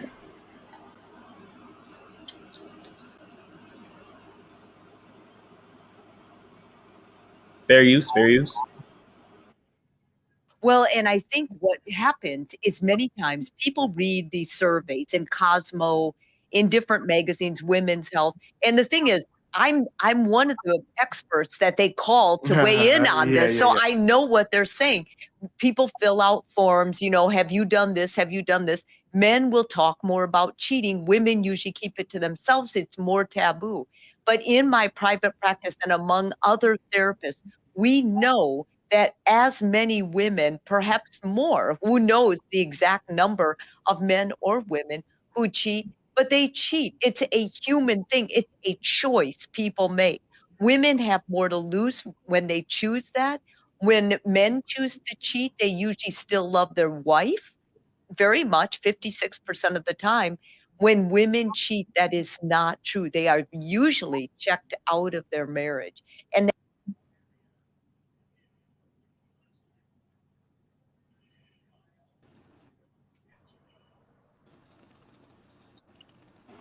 Okay. What do you guys think of that so far? Yep. I don't agree exactly with what she said, because that's not. What part? Therapists know, and she know we know. What part? How the percentage? 56%? No, it's not that high. 20% in favor of the men in the earlier ages, and the gap is real close between 19 and up to about 30. It starts to widen out because men feel less. I'm thinking, this is me personally now, the percentage is the only research that I came up with, but the why just makes sense. Men experience a lot of insecurities and they don't feel like they can just go out and approach a woman to where they're gonna cheat, but the gap widens to where women cheat a little bit more than men do. Well, that's what I guess that's what she said, like 56% more than men. No. Like, am I saying that right? Is that what she? I'm not saying that right. I don't think she said she didn't know it was the exact percentage, but yeah. Let's see. Much 56. Can you guys hear that? yeah. To cheat, they usually still love their wife very much, 56% of the time. When women cheat, that is not true. They are usually checked out of their marriage. And Right. that's what makes it so vital to be able to open that discussion to women before they make that choice, because when they make that choice, there's very little chance they will go back. Whereas if men choose to cheat, it's never a wise choice, but usually they can still work on their marriage and make it better and somehow rectify it. Yup. All right. It goes back to that decision-making process again. So that is what I wanted to show before our next question. Cheating is understandable for men, but not so much for women. Oh, I didn't even write it in here, but neither is excusable. Right. Neither is excusable. John, Yeah. start us off. Yeah. I mean, when you say okay, so cheating is understandable for men because there's not an emotional component. You know how I believe the whole monogamous thing, it stems from religion and societal pressures. But if you look at it from an evolutionary perspective and biological perspective, we are not designed to be with just one woman forever. And that's just not how it is. From a moral issue, you have to learn to control that, and you have to learn to adapt to that. If you love this woman, you don't want to hurt her. But with women, it's an emotional decision when she cheats. Very few women cheat because they just want to go out and cheat.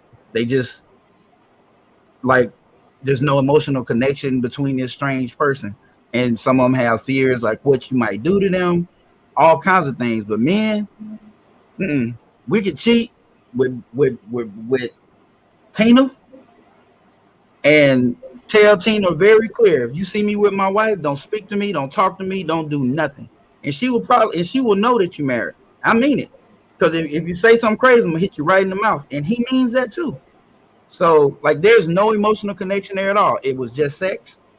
Whatever reason I did it, but it's just sex. And I promise you, I will still love her and don't want to leave her or none of that. And I know you're thinking, well, why did you do it in the first place? I just did. I got aroused, got turned on. I fucked the right moment, right time. That's really just it. Yeah.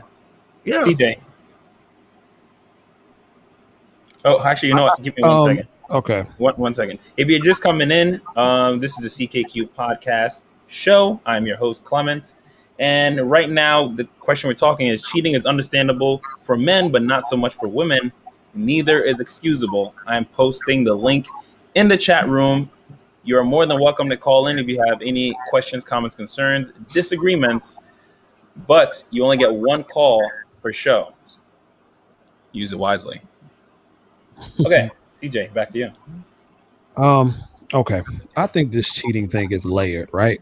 Now, I agree with what the woman was saying on the clip, but I feel like there are multiple reasons that men do cheat as far as cheating, and while it is unexcusable, it's understandable. I think a lot of men don't come into their own until they're much older in life, when they're in their 30s, 40s, and 50s, and they tend to get with women or the first woman that'll throw them something. Now, once they get themselves together, they see they have different options. Some men want to explore those options. 2, I think we have forced, especially over here in the West, we have forced ourselves to become a monogamous society. To me, it is very unnatural to be with just one woman. Now, we do it out of respect. and discipline. It's just unnatural. And three, it's unexcusable when women do it because y'all just simply are not built that way.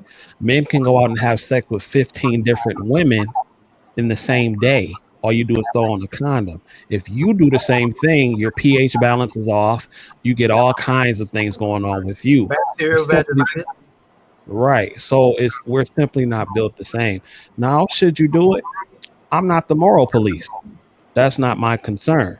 You two need to have a discussion early on in your relationship saying that, hey, maybe I like to dip out every now and then, or you like to do this. Some people have open relationships. You know what I'm saying? So, it is what it is. You just need to have that conversation. And you need to stay attractive. Sharice. Did you just say we need to stay attractive? Yeah. And they don't necessarily mean physical. That don't necessarily mean physical.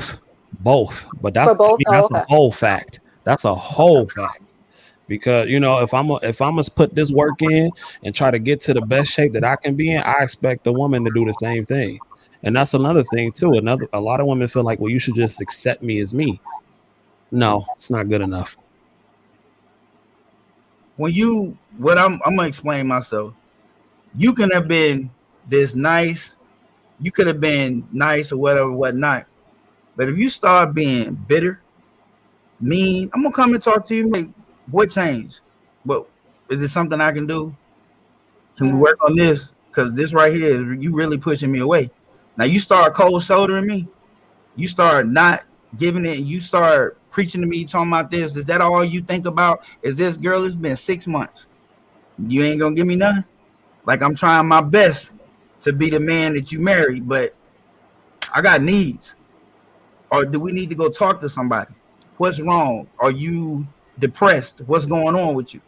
Now, if we come to, am I not attractive to you no more? Like, you don't get turned on by me? What am I doing wrong? And if you really can't, maybe you just ain't really feeling me no more, maybe we need to look at going the other way. But I promise you, all being rude, being a nasty person, or maybe it's early in the relationship and I married your representative because I married you too fast and I didn't really get to see who you are. Oh, when you start making a man feeling like you don't need him no more. Oh, he out of here. I promise you, he cheating. That's big facts. You start talking condescending to me, not making me feel like I'm a man. I'm out. But I need to go reassure myself that I'm a man for somebody. I don't care if it's just for 30 minutes. Well, to be fair, you can have a woman doing everything that she's supposed to do, and some dudes will still cheat. To be fair. But I mean, it just increases exponentially if you like that other one I'm talking about. He right. But the chances of him going out there are greater. Are great. I'm just saying, they just greater when you got that going along with that. Let's hear what Sharice has to say. Okay. As far as the clip itself, I do agree. Men cheat for whatever reason. I have no idea why. Women, 9 times out of 10, is usually, like she said, they will just check out. They didn't check out a relationship. But I think, neither is excusable. But I believe it still goes back to having conversations about what you're upset about, what's going on, and why you feel the need to go and cheat in the first place. So that's where I'm at on that. What if he said, because I got my money up and these chicks is choosing, I love you, but I want to smash other things every now and then? See, that's you gone, right? So that's what I'm saying. That's that conversation.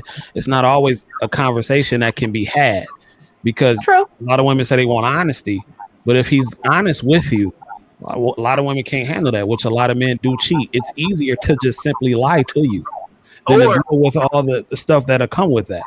But doesn't that come back to respect, though? I believe it's a way to cheat respectfully. I believe it's a way to cheat respectfully. Absolutely. I need to break down that one.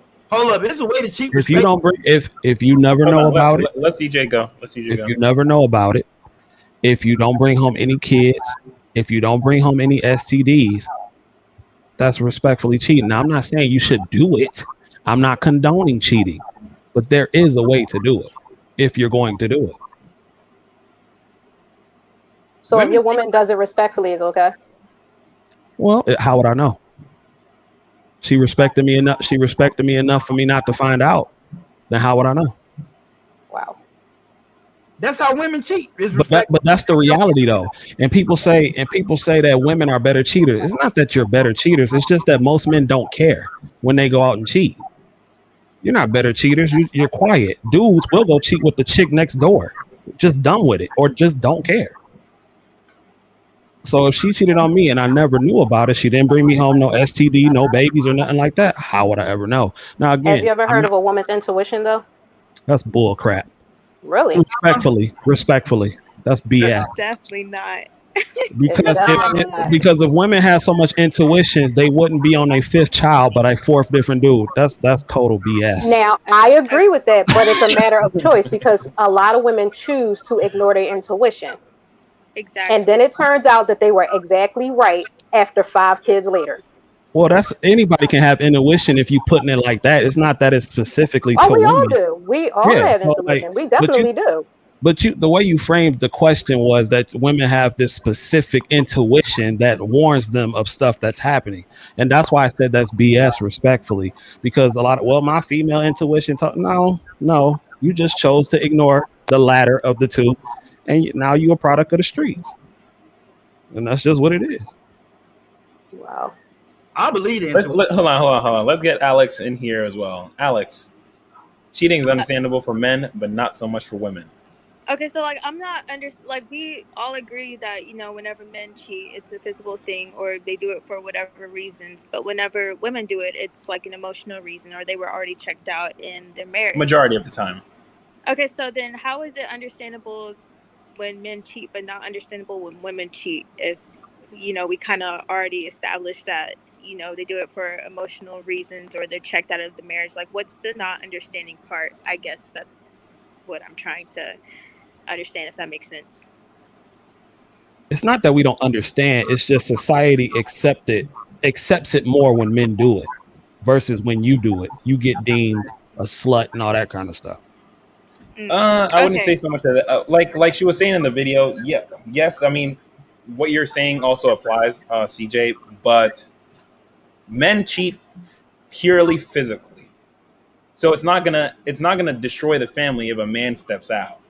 He's still gonna come back home and still take care of what he needs to do with his family. Mm-hmm. He just went out and he had sex with someone and came back home. Versus a woman. Those cases though, where those men fall in love with their side chick. That's true. That's like true. Ghost on Power. So it's like not a lot of them. It does happen though. I was thinking about that. Right, you're right. That's not the case normally, but you do. Let me say it this way. So men are like a push to start, and women are like an old time, like men are a push to start lawnmower. Women are an old lawnmower, like a pulley. Like you got to put the gas in, you got to pump it, pull it. There's a lot to get a woman emotionally and mentally stimulated. Versus a guy, he's a push to start. She was just there at the right time, and he's ready to go. That's it. And that's why there's not much emotion attached to it. Versus a woman, you got to talk to her for a long time. You really got to mentally stimulate her. You really got to emotionally build her up before she gets to the point of physical.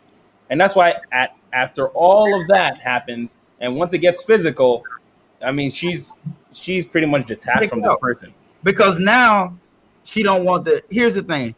How many women just will not sleep with another man right after within the same 2 days as a man? Do you know any women like that? Like if they go out and cheat and they got a man at home, he ain't getting none.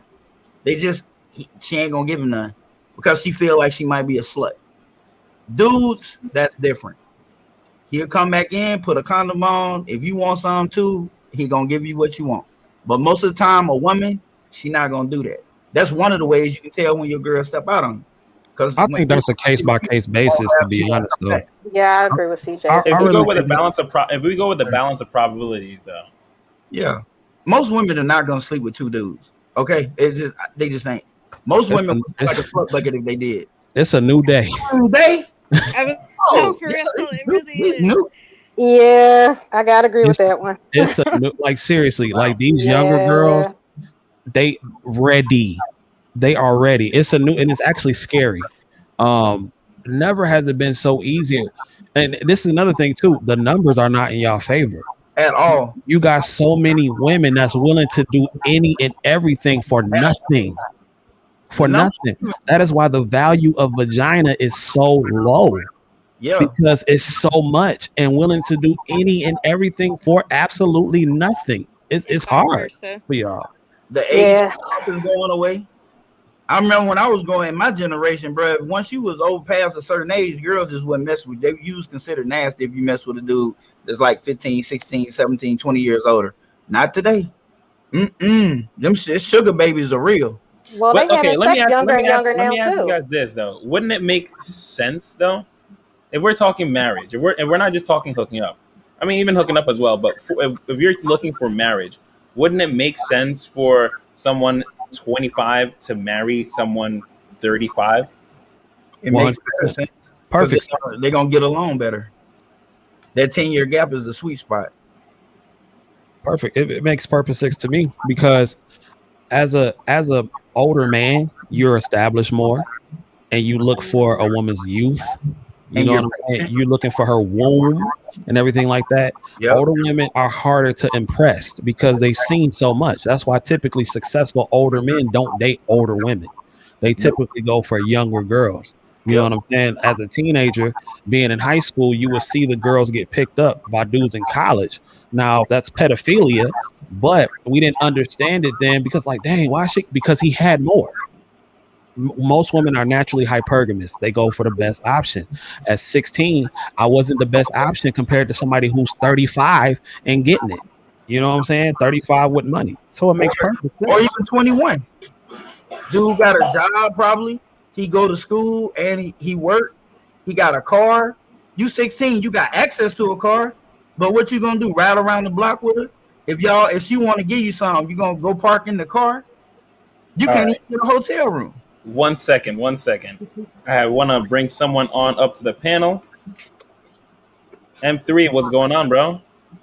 Nothing much, man. How you guys are doing? Hopefully there's no echo around. Yeah. I'm in my car right now, so if there's an echo, please forgive me for that. No, there's no echo. You sound good, bro. Okay, thank you.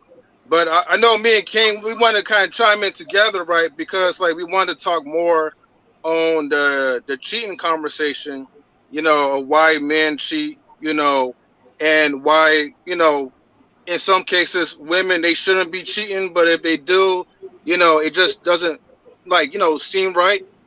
I'm just gonna say this, right? I mean, in my own personal belief, right, I kind of feel like nobody should be cheating at all unless if you have an agreement to have an open relationship. Well, then if that would be the case, then it wouldn't really be considered cheating. But I feel like to avoid the headache and the stress, you be with somebody, right, who's cool enough with you to be able to share with other women. That's how I look at it, And I know most high value men usually exercise their options to the point where their wives already know what they're doing, but they're okay with it because of the status and the fame that comes along with it. Now, for average guys, of course, it's going to be a lot different, and not a lot of people will agree to it. But that's all I'm just going to say at that point. Just anyone have anything to say to that? I mean, he right. I mean, you shouldn't. But value men they will put up with more. Hey, honestly, today, if you ask me, yeah, you should. I mean, again, I'm not the moral police. You do what you want to do. What do I personally condone it? No, I don't. But as far as the average guy, listen, it's hard out here. The average guy is starting to get them just like that because women are starting to say, well, can you just at least have a job? You know what I'm saying? Because that's how bad it's getting out here. $40,000, that's the average salary, but that's a lot of money to some people. It's not a lot of money here to me, but to some who have nothing, that's a lot of money. So that's what I think. So you mind if I ask you a question just to make sure that I understand where you're coming from? When you say about okay, nowadays it's for the average guy. Are you saying that women are willing to share with the average guy if he's making like 40K? Absolutely. The right one, yeah. The right woman, yeah. Okay, I'm not going to disagree on that because You got women fighting over dudes that work at Subway. Come on. You got dudes, you got dudes out here that make minimum wage. Girls are cheating with, man. Women like attention, bro. Only a few women are like really into that money, bro. But don't get me wrong. Usually these type of women are average. You know what I'm saying? They're average or below average. Yeah. Usually, if they fighting over an average dude that's working at Subway or something like that, and I'm not knocking the guys that do that, but I'm just saying, usually these are average women that do that. You're not getting any kind of high quality or whatever. Ladies, do you want to chime in the conversation? I'm still marinating all of this. Hold on a second. It's all good. But Sharice getting Alex, I can't really hear you. I had to take out my headphones. Can There you we hear me go. better now? You sound a lot better. Yeah. Okay. Yeah, a lot I'm just better. gonna get back to my mic. I'm just gonna yell my mic. But yeah, I'm marinating it all too. I agree with M3, like what he said, like you just shouldn't be cheating regardless. And I do think that it's vital to have that conversation. If you guys do want to have an open relationship, then that's y'all. But I don't know. It just kind of comes back to the whole like honesty and having a conversation. For me, like none of it can just be justified, just period. I don't know. Well, I'm not here to try and make anything justifiable, but what I'm just trying to say is that it's all starts from communication first. Yeah, And I agree with that. Like it's not justifiable, but I do agree that, like you said, it's important to have that conversation. You got to get closer to your mic again. I said, oh my gosh. I said, like, I know you're not justifying. You got to GoFundMe for a mic for you. Goddamn. No, I have one. I have one for my podcast. It's just not set up right now. I didn't have the time to. Like I said, I mixed up the time. But come on, Alex. Yeah. Like I said, I know you weren't justifying it or whatever, but I do agree with you. Like you said, it's important to have those conversations as well. If that's something, that open relationship, if that's what y'all are into, then that's important to have that conversation. I know you weren't justifying it because.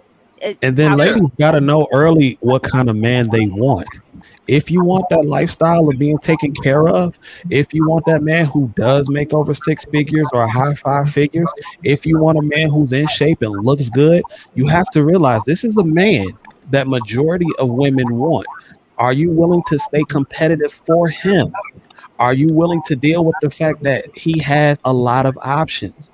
King Bowens, I'm going to bring you in the stream in a little bit. That's what I'm saying. You got to realize early. Now, the lower value he is, your problems will probably start to lessen. But I mean, I don't know. But just the higher he is, the more you got to deal with. I like what you said when you said arguing to stay competitive, because that's important. You can cry about being cheated on all you want to, but if you just don't let yourself go, you don't never get nobody none. I mean, you ain't competitive. So when he cheat, why are you surprised? He gave none in 6 months. Yeah. What? Because if he putting in that kind of work and his balls is on empty, it's hard to really go out here and cheat if you on the grind like I am. And if you putting in the kind of work that I'm putting in and my balls is on empty, then you really ain't got much to worry about. I ain't gonna have the energy, and I'm gonna just keep it real. Exactly. Exactly. If you don't want your man to cheat, put him on empty before he leave the house. That's all you got to do. And that's any woman listening. If the dude balls on empty, he can't perform. Don't let them niggas fool you. The little blue pill don't even help him out. He's just gonna be humping for no reason. Look at how many dudes watch porn and masturbate. You dig what I'm saying? So I mean, like that's real. So that's how I feel. M3, I want to bring up King Bowens really quick. So do you have any closing statements? I'm just gonna say this though, as far as like running a guy's testicles dry to prevent him from cheating. I mean, his testicles could be as dry as like, the desert. But as soon as he find like a hot woman, it's gonna go up. And that's all I'm just gonna say. Yeah, if he's 20s. Huh? If he in his 20s, you're right. No. I don't believe. I believe like it could be at any appropriate age, right, where you have at least enough stamina. That's all I'm just gonna say about that. That's just my opinion to it. What about a man knowing a woman's anatomy and pleasing her? Why it has to be about emptying or filling a man's whatever his needs? What about a woman's needs? I mean, like it goes both ways. I mean, in order for you to be someone, in order for you to be a guy, right, that's like a high catch as well too. You gotta be good at excuse me. You gotta be good at putting it down in the bedroom. You know, I mean, honestly, you're not gonna serve like much of a value if you just have like a status and maybe X amount of dollars, but you can't please her sexually. I don't think that it's gonna work like that. Well, the thing That's is, my opinion. I'm so glad Sharice actually said that, because this is why I keep saying it matters the kind of man that you really want. Because a man that's working and grinding and getting to that bag, he don't care. I mean, he cares, but that's not a priority if you get off or not. Because what his priority is trying to get to the bag and make sure that you live a lifestyle that you can live. You get yourself off. Your priority is to get him off. If that's the lifestyle, the type of man that you want. That's all I'm saying. Okay. CJ, I agree with you. Hold on.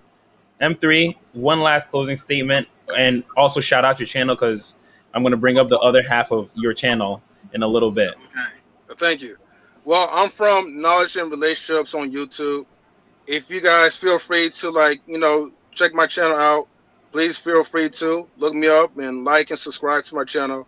We talk about like a lot of relationships and political stuff as well too, and sometimes celebrity news. So awesome. M3, thank you for coming up on the stage. Definitely keep watching. Anyone else watching, get the likes up, man. Come on, help me out. All right. All right, you guys take care. All right, have a good night. All right, you too. You too. All right. Yeah. How you doing? Yes. Blessed, man. You know what I mean? Glad to be here. Shout out to the whole panel. I'm loving everything y'all talking about, for real. Listen, before we get into anything, we have to separate the line between men and males, females and women. Okay?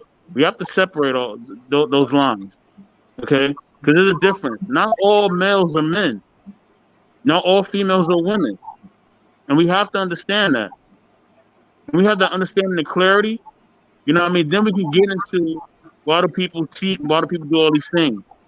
You know what I'm saying? And anybody who cheats is somebody who really doesn't like themselves. They don't. That's why they're doing it. They don't like themselves. There's things in their character, in their life, that have traumatized them that they don't like. And that's why they're doing this dysfunctional, disruptive behavior. Like somebody who steals. Like somebody who lies. It's the same thing. You're doing this dysfunctional behavior because there's things in your life that you have been traumatized by that you have not dealt with. You know what I'm saying? And yes, that's a responsibility on you. And yes, it's probably on your parents or whoever raised you as well. It's twofold.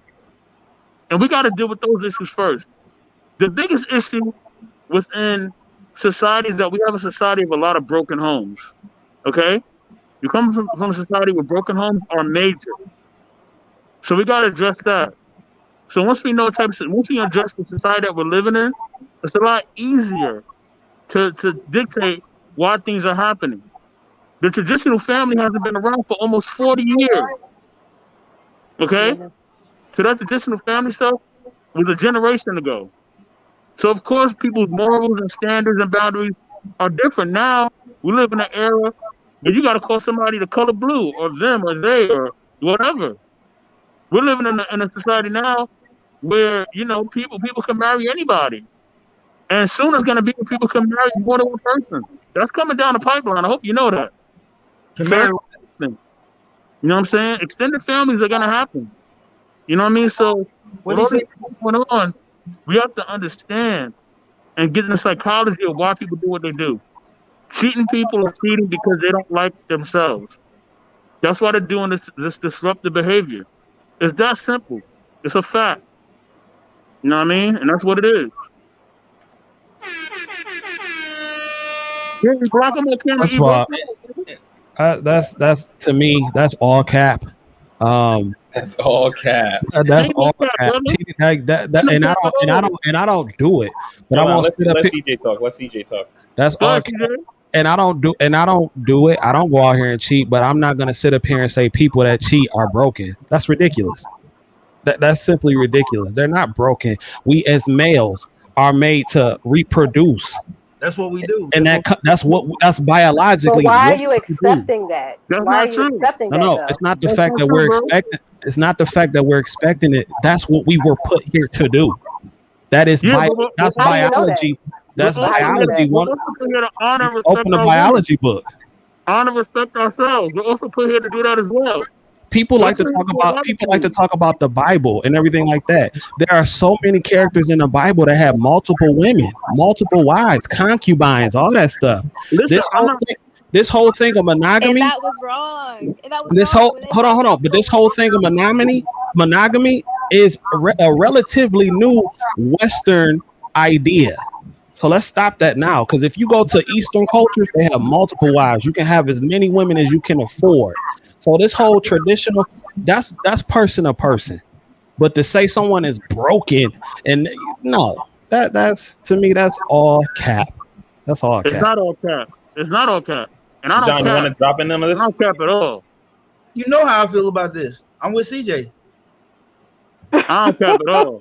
It just My I life just- was Andrew's like, I'm with CJ. I don't cap at all. sound like Anybody this. that know me know I don't cap. Cap ain't what I do. We are born to reproduce. Monogamy is not a natural thing for men. It is just not. Period. So there's no Now, wiggle room should you- to change at all. That's just the end all be all. No. I'm not condoning it. Your morals and your ethics is your moral and your ethics. Right. Some people think it's weird to be with two different women. Some people think it's weird to be with one person. You got some people who think it's weird not to swing. I'm not condoning it. I'm not saying you should be doing it. But to say that somebody is broken, that's ridiculous. Especially when it's something that's biological. If you agree to something, if you agree that something is wrong and you still do it, and you know it's wrong, in your heart you know it's wrong, then there's something wrong with you. There's something that's not connecting. There's a reason why you're doing this behavior that's disruptive, and that's not good for you. Everybody doesn't subscribe to the same ideology though. You're going to do something that you said that you want to do. That has nothing to do with Western culture. That has nothing to do with society. You agree? You say to yourself, "Listen, I believe in being with one person." Now, if you say you don't believe in being with one person, and you actually want to be out there and do what you're doing, that's a whole different story. That's a whole different story. You know what I mean? But your ideology is your ideology. Some men can think that just because I'm coming home, taking care of you, providing for my kids, that's right. And if I go out here and decide to get a different piece of ass every now and then, I'm entitled to that. That's how some people think. Yeah, but you need to tell them that. You need to tell them that. Don't hold them hostage and make them think that you're being honorable and you're not. Okay. Well, everybody, they're not broken. John, go. Listen, man. All right, so I'm 1 year from a doctorate in psychology, 7 years, 2 masters. All right. So let me just go in and break this down and just give you this. When you create what's called a motivating operator, come from deprivation, meaning your wife is not holding up her end of the deal. She is not giving you sexual desires. They're not being filled. You are not broken when a descriptive stimuli, another woman, comes along, gives you attention, and she makes it, and it's to where you guys can engage in a sexual act, and y'all both with it, bro. You're not broken. You're not broken at all. John, didn't you say sex? Hold on. Let him finish. King Bones, let him finish. Sex was at the bottom. Let him finish. That's with me. If your wife is not giving you what you need, you can't tell me that sex is gonna be at the bottom and I'm just non-existent. Bro, I have a high sex drive, but it's not. But do you ask your wife why she's not giving you sex? Do you ask her what's going on with her? You know that. I just role played that a minute ago. Y'all, women have got to own up that when you say you want to marry somebody, you're agreeing to come off the skates. Period. On a normal basis. And once every 6 months is not a normal basis. Period. I love you, John. I'm giving you an example, bro. Now, how is that person? How is that person broken? I want to know, how is that person broken? Explain your point. Because they're saying that they have said, listen, I'm going to be honorable to you. Listen, I'm going to do this, that, and the third for you. Listen, I don't want to be with you. I'm gonna give So you. listen, if a person is saying that they go against their word, they're lying, and they're doing an act that they know going to hurt their partner. So if you're doing two things at the same time that you know that's going to hurt them, there's something wrong with you. There's something wrong with you. I done gave you to. There's something wrong. So no normal person is going to say, no research. well, no normal person is going to say, well, I want CJ, what do you think about this? What do you think about this? I mean, you know how I feel. I think that's all cat. I mean, I think that's a case by case situation.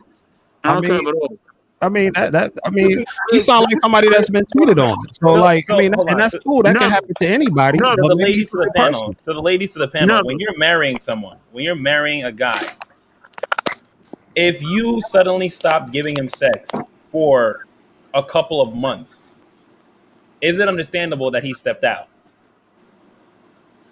I mean, if his needs aren't being met, then I would more so want him to come to me, have the conversation, than stepping out on me. But we gonna come to you. I promise you, we gonna come to you and throw a fit and everything else. And hold on, John. Hold on. Let her finish. Let her finish. But that's fine. I would rather that than you step out on me. That can be in conversation. That could be fixed. But what if you didn't rectify the situation after I came to you? Then what?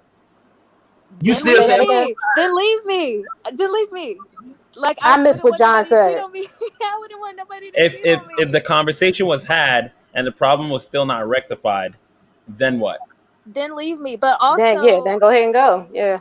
But if you choose, why do women not want to be held accountable for this action? And you saying ain't nothing. But leaving someone because you didn't give them what they want, and you ask them, why did you leave me? And they're like, I left you because of this. That is holding them accountable. Now they got to live with the fact that. No, I'm talking about the woman holding herself accountable for what she should be doing with her man. She's going to hold herself accountable when she sees that you're not her partner no more. She's going to hold herself accountable eventually. But all I'm saying is, that's just how I feel. Like, you know what I mean? Like, if you don't have your partner with you no more and you see that they told you, I'm leaving you because you weren't giving me what I needed, she's going to hold herself accountable because it's her fault y'all aren't together anymore. John, I have a question. Hold on.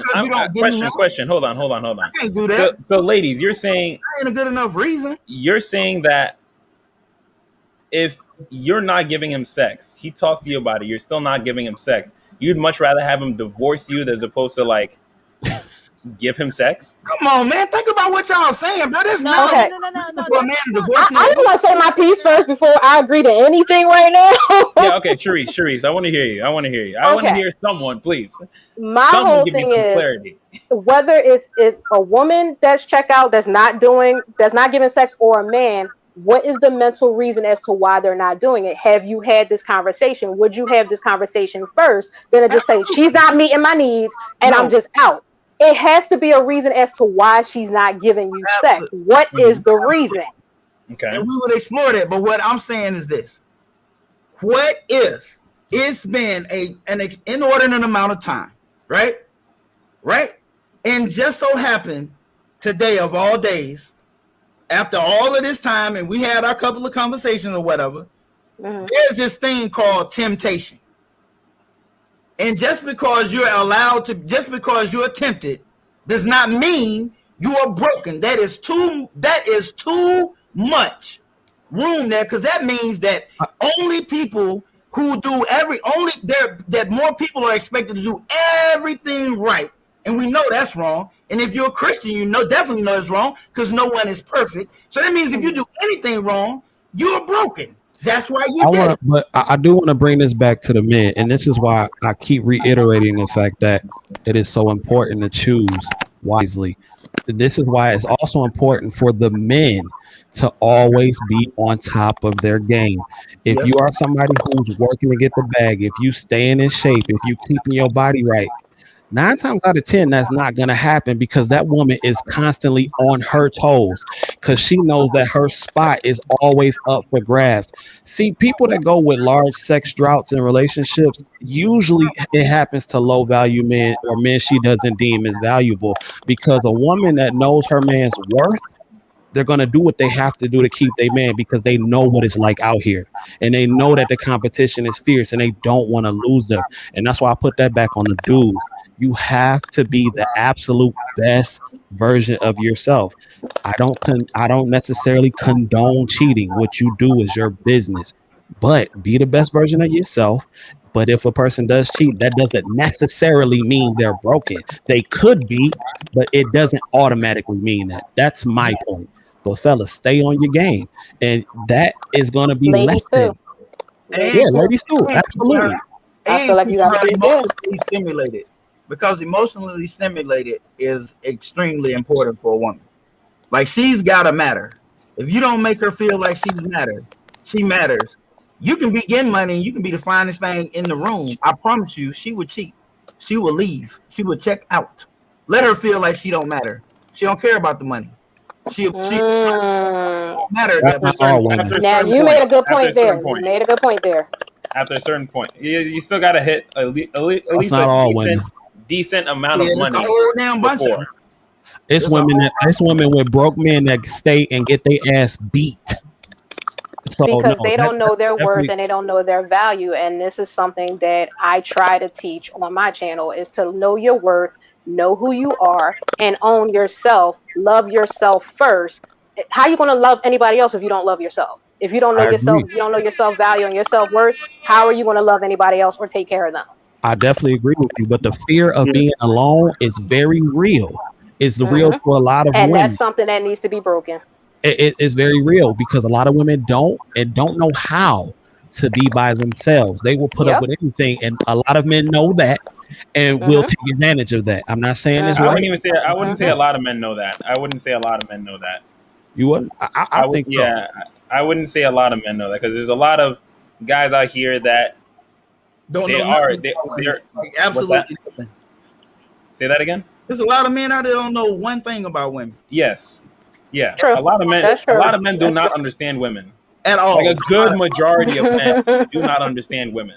Don't know how to listen to them. Don't hear what they say. None of that. I think the problem is they spend so much time trying to understand and get sex and all this kind of stuff from women when they don't really truly focus on being themselves. Like, I've seen, and I'm gonna keep saying it. Once you are the absolute best version of what you can be, a lot of problems are eliminated. A lot of guys don't go. Well, I ain't gonna say a lot, but dudes who work hard to be in the top, you're gonna still have problems. You're gonna still have tests. But the whole sex drought thing, that's something average and low average guys go through. Like, that's not something that dudes with a lot of options go through. Listen, okay, so if now I get what you're saying, because now we're talking about adults, but now you're thinking these adults still have to start from somewhere as kids, as teenagers, with extremely high sex drives. And if they're not getting when you're a teenager, it's very, very hard for you to focus on your schoolwork or anything like that. When your hormones are suddenly flooding your body, and all you're thinking about is women every second of the day. You really cannot focus. And now with a higher rate of men being virgins, it's a lot harder for them to actually focus on anything. They're staying virgins much, much longer than any other generation ever. Yeah, and you got porno and you got all that stuff to add to it. High speed porn, all that good stuff. Well, not good. It's not good. It's horrible. No, it's actually very bad. It's awful.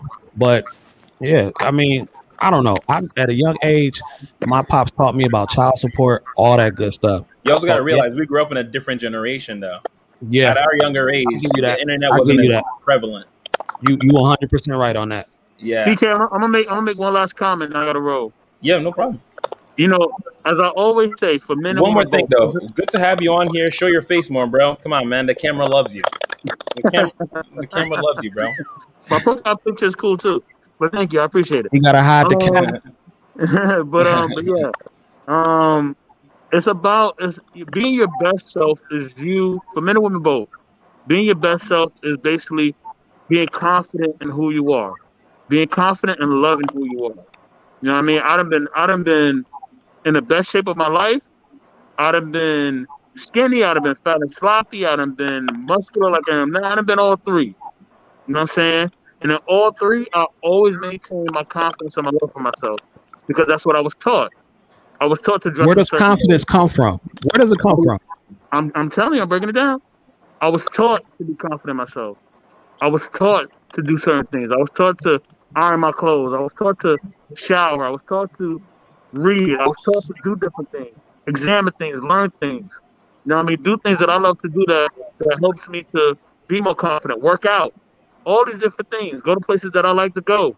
You know what I'm saying? Be around people that are going to be positive and that are going to increase my positivity instead of being around people that are negative, whether it's family or not. But sometimes we get stuck on family like that. So being your best self is you being around the things that are positive, and you truly loving yourself, and you truly being around people that truly love and respect you. With that, I'm out. King, good having you on, my man. That sounded cute. It sound cute. I mean, it's not real. You gain confidence from being successful.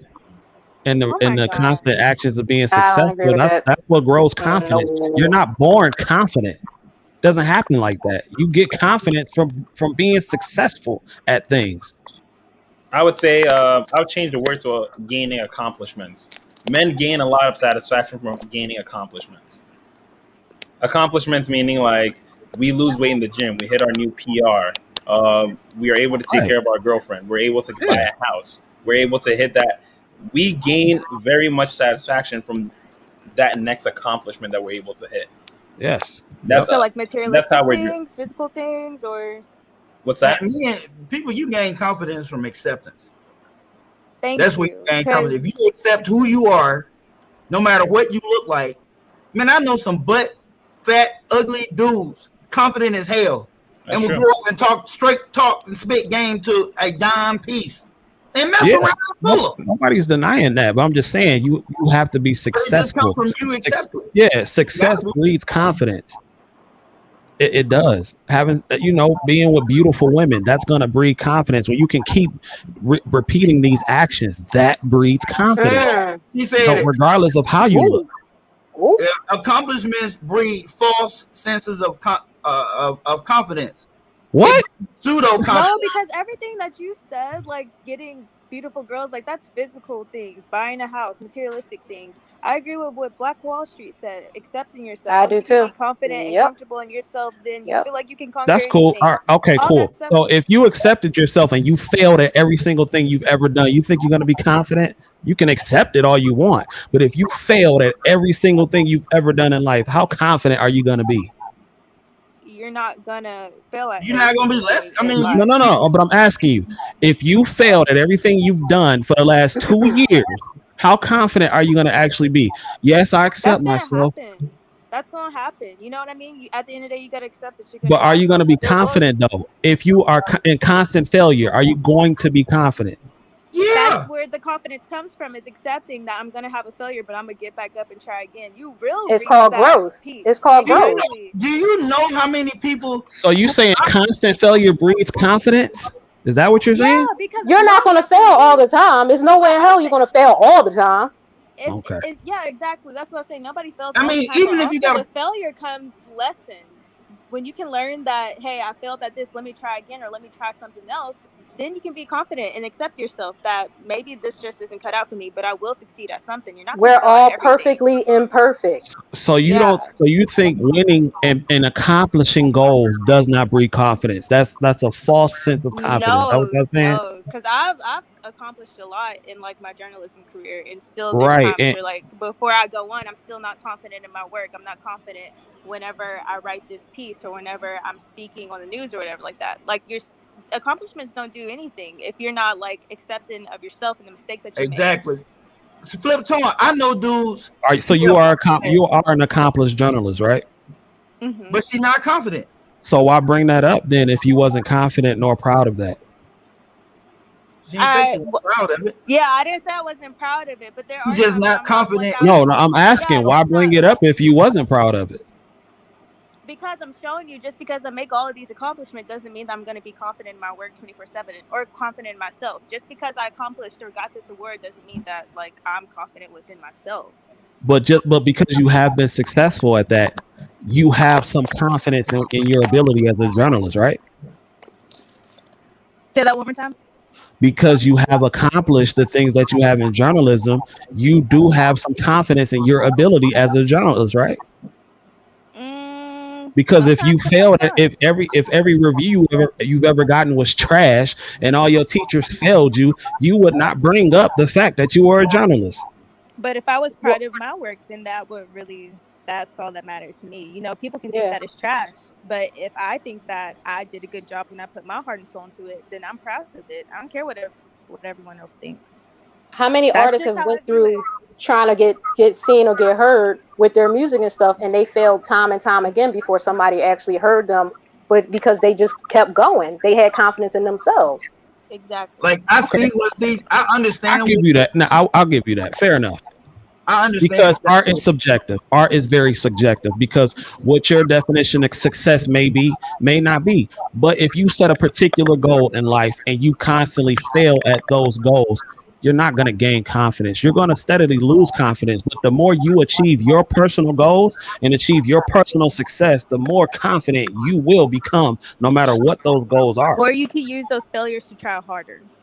Not You necessarily. can, but if you never get an L, then no. But the more you win, that's just like the more buff I get or the more weight I lose, I'm gonna become more confident in my ability in the gym.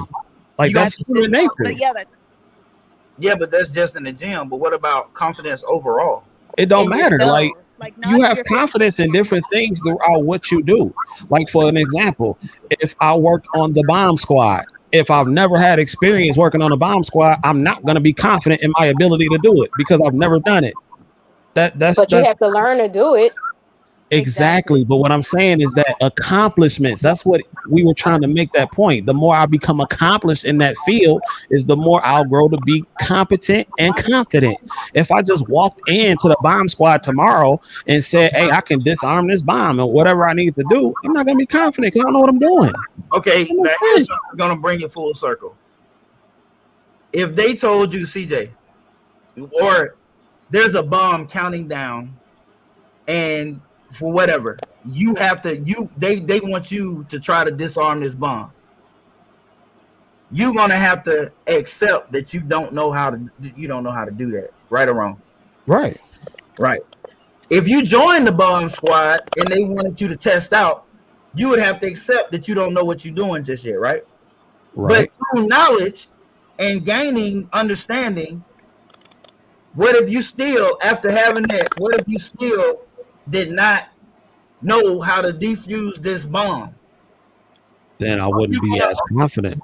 But that's are my you going point. to saying that you're a loser? In that field, if I can't disarm the bomb and I spend hours doing it, yeah. Because that's how this all stemmed about. We was talking about confidence in general, not confidence in one thing. We was talking about But my point was where it comes from. I said confidence comes from accomplishments and being successful, repeating those actions. If I had to do a job tomorrow, Clement, you're a plumber, right? So if Clement asked me tomorrow to come put together some pipes for a toilet, I would not be confident in that because I don't know what I'm doing. I have no my ability in that is I have none. So how can I be confident in that?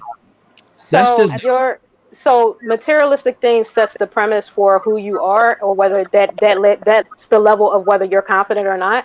It's not really so much materialistic. It's not materialistic. That's not materialistic. Or even if whether you're doing something that's a job or whatever. Why is that the premise for who you are?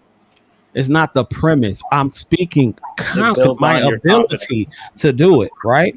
So if you've never had a successful relationship, right, your confidence is not going to be as high going into the next situation. Why do you think women are always talking about I don't want to give my heart to him? Because you're not confident in the situation that you're getting into because of the past. If you don't have a lot of success in relationships, you won't have the confidence. People be like, confidence just come out the air. That's cap.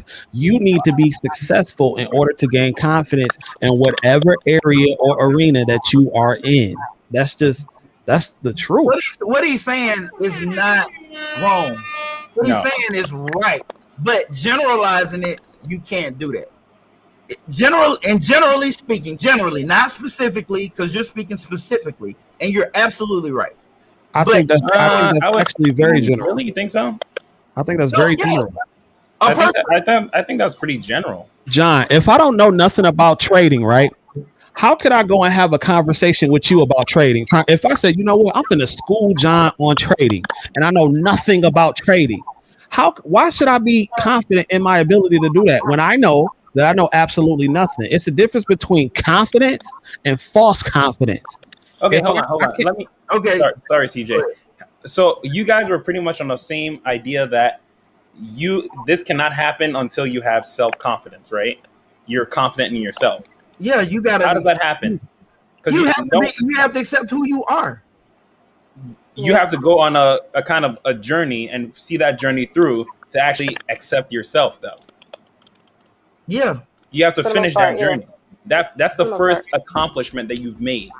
Here's my thing right here. I'll use myself as an example. Okay. I have not been trading that long, but I had the confidence to say I'm never going to work for nobody else again. I taught myself to trade, and I've been successful. Period. Because I know I'm smart, and I know I learn fast, and I know that I know how I learn. So I was confident in not running out here. Most people in my situation, when my clinicals got shut down because of funding, they were, well, I got to go find a job immediately. I got my rent coming due, everything. No, I've got a cushion. I'm going to use that cushion and never work for somebody else again because I was confident that I could do it. So that's what I did. That's my mindset. I believe that I will try just about anything. Just like before I knew how to jump out of an airplane, when the first time you jump out, you've never jumped out. All the way up until your first jump, you never jumped out. But the thing that we all have in common there is that we are all confident in our ability to execute, even though it's possible that we could die, but we all have confidence that we will respond, even though you don't have a lot of time to respond, that we have confidence that we're going to be able to do what we're supposed to do when we jump out of that airplane. So you started your business, right? Because you've been successful in other things before. That's all I'm saying. You've been successful before. I was confident. Yeah, I've been successful before, but I was confident though. Okay. Because we're running a little high on time. All right. So I got to go one last reaction video, and then we're going to go to the last question, and then we're going to conclude our night. Okay. So stay awake, Alex. Wow, okay? I like this. Reese, I see you over there as well. It's so 9:43. I got work in the morning. All right, we're almost done. We won't keep you up too late. All right. So we're gonna do one last reaction video. I'm loving this talk, guys. It's pretty good. Different views, different perspectives. Cool.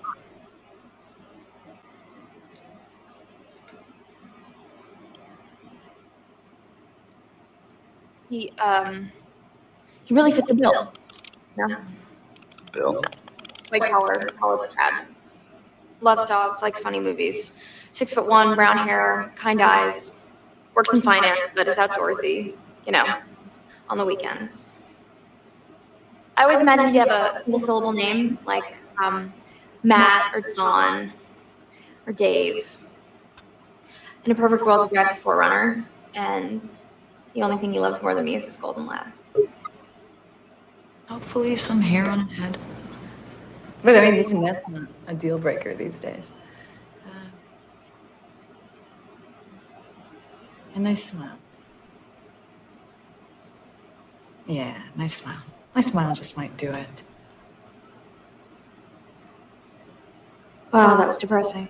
Lori Gottlieb, help us here. Lori is here. She is the author of Marry Him, making the case for settling for Mr. Good Enough. Lori, look, feel my pain for a second. There are a lot of lonely men out here who are good guys. But women and this list, it's maddening. Make the argument at the center of your book, please. Okay, I'm not telling anybody to settle for somebody that they're not totally in love with or physically attracted to or anything like that. The book is based on a survey where men and women were asked if they got 80% of everything they want in their ideal mate, would they be happy with that? And women said, no, that's settling. And men said, 80%, I'd be thrilled, that's a catch. And so 80% to the women you surveyed is settling?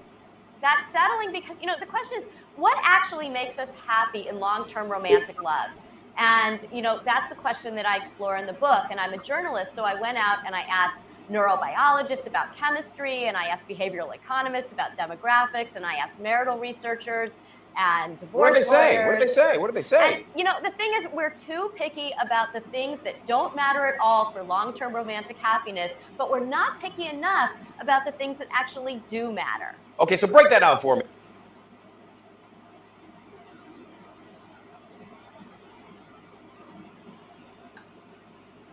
We need to get Alex a mic and a new phone, it seems. Maybe a better internet. But she'll be back. So, what do you guys think of that? Sharice, and we'll start with you. You're muted still. Oh, okay. Can you hear me? Yep, here you All go. right. I think we should all have standards, but realistic standards. When you're looking for someone in a mate, I feel like I don't want to say you should necessarily settle. There is compromise and wiggle room, but at the same time, just have realistic standards for what you want. You know, this is not, you know, a laboratory or whatever. I want a 6-foot man with a 16 pack, and he has to have this type of smile and this type of hair and these type of. All right, you're doing too much. I just say be realistic. Alex is back. CJ, what do you think? I have no problem with women being picky. They just have to be careful what they ask for. I'm picky, but I have to be what I want. If I ask a woman to be in shape and to be great, I have to be that. And some women simply are not level set it. Some women don't qualify for what they ask for. Point blank, period. You shoot for the top. Okay. But are you top quality yourself? I think we just have to date realistically.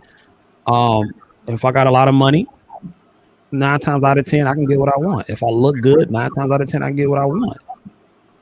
Our options are not the same for men and women. So I have no problem with them wanting what they want. It's great to me. I love it. It just makes me want to work harder. So I love it. So. Okay. Alex, before your data plan runs out? Shots. Yo, I live in the country. I live in the country. Our Wi-Fi is awful. Out in the sticks. No, yeah, but so what I got from the little of the video is like that she was like building the perfect man, and you know, am I on the right track, y'all? Like, tell me if I'm on the wrong track. Yeah, that's around the gist of it. Okay, so obviously the perfect partner doesn't exist. I do believe in, you know, compromising, especially if those are qualities that could be like detrimental to the relationship, like negative qualities. I think that it's important to compromise on those. As far as like physical attraction, you're not going to find, I don't know. I think it's a little difficult to find someone who's like physically your ideal type to a T. I don't know. Do y'all believe in compromising with someone who doesn't fit your physical? Well, that's what she was saying, that she went to a couple of, I think she said neurobiologists and and they said that if they gave women a man that had 80% of what they wanted, and they gave men 80% of what they wanted out of a woman, the men were very happy with it, but the women said it'd be settling. Yeah, I don't agree with that, because like I said, I just don't believe that there's like that perfect partner. You know, I would rather have that 80% than potentially that 20% and a person who doesn't check off all of those attributes that I like in a partner, as opposed to the person who has the 80% does, if that makes sense. Makes sense. John, what do you think? Black Wall Street. Yeah. I mean, that's ridiculous. I mean, bro, it's 80%. we're not That's insane. 80% is that's perfect, bro. You might as well round that on up. Yeah. Because if you For a human being, yeah. Yeah, that's 80%. Somebody's gonna be 80% of what you considering why 78% of the women do not marry even close to that. 78% of women that get married do not. If you poll them, they'll say he wasn't even my type. 78%. He wasn't even my type. Because most of those chicks that you ask, most of them chicks that you ask, they'll be like, well, what do you want in a guy? 6 feet, 6-pack. Meanwhile, they 5'2", fat, with a bunch of kids. You don't qualify for somebody like that. When researchers do this research, Generally. when as a researcher, when we do research, we're not gonna. A fat woman would even be on the list. Like that would present a confound, because if she chose someone, who cares who she chose? I'm just being honest, not being mean. I want a beautiful woman, and who did she marry?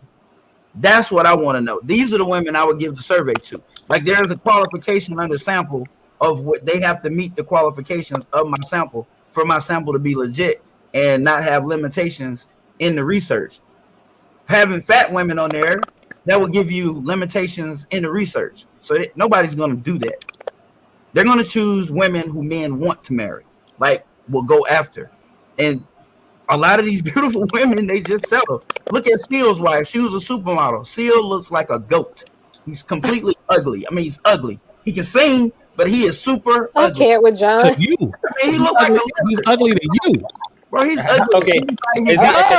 Is he economically attractive though? Is he economically attractive? Economically, she was a supermodel who made a lot of money, man. Is he economically attractive? Okay, yeah. Brings me to my next point. She left him for the bodyguard. Huh? Wait, she did? I didn't know that either. Didn't he cheat? Didn't Steele cheat on her? She left him for the bodyguard. Oh wow. The gossip. I didn't know that. The gossip. She left him for he made $60,000 a year. What's her name again? Heidi Whatever. Klum. No. Yeah. I thought she got with John Stamos. Wasn't it Rebecca Romaine? I don't think she left for no bodyguard, bro. I don't keep up with it, so I don't know. I don't either, but I don't think she left for the bodyguard. I'm pretty sure he was married to Rebecca Romaine, and I think she got with John Stamos after that.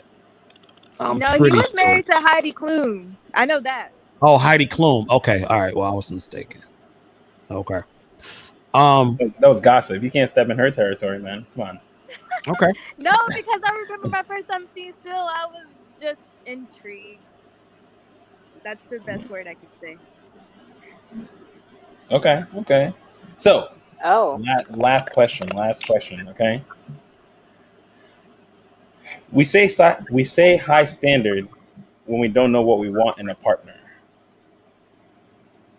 Meaning, my standards are too high, or I'm not going to settle. We usually say things like that when we're not too sure what we actually want in a partner. What do you think about that? Alex, we'll start with you. I don't know if I really agree with that, because I don't know. I feel like it just really depends on knowing yourself. You know what I'm saying? I would say from like past relationships, your standards cultivate from your past relationships. You know what I mean? So I know, like in a partner, I'm looking for communication skills, those basic communication skills. You know, not any standards that are too high or anything like that. But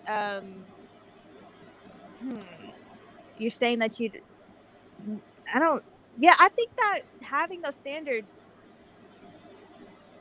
those standards generate from already like your past relationships and knowing what you do and don't like in a partner. Does that make sense? I don't know. I missed that last part. I can't really hear you. What'd you say? What was the last part? I was saying that your standards, like what you have set for yourself, generates from like your past relationships and knowing what you do and don't like in a partner. So you can find that in your future partner. That's just what I think. Yeah. So trial and error then? Yeah, that type of Yeah. Yeah. Sharice, what do you think about this? I kind of agree with her. I mean, you really don't know what your standards are until you have trial and error. Mm-hmm. Honestly, I mean, unless you're piggybacking off of the way that you were raised. If you were raised in a household a certain way and you really vibe with that, then maybe you might know exactly what you want in a relationship or within somebody. So I guess it kind of just depends. John? You are, well, we had this conversation the other night. Mine was always that Proverbs 31 woman. I like the woman that was independent.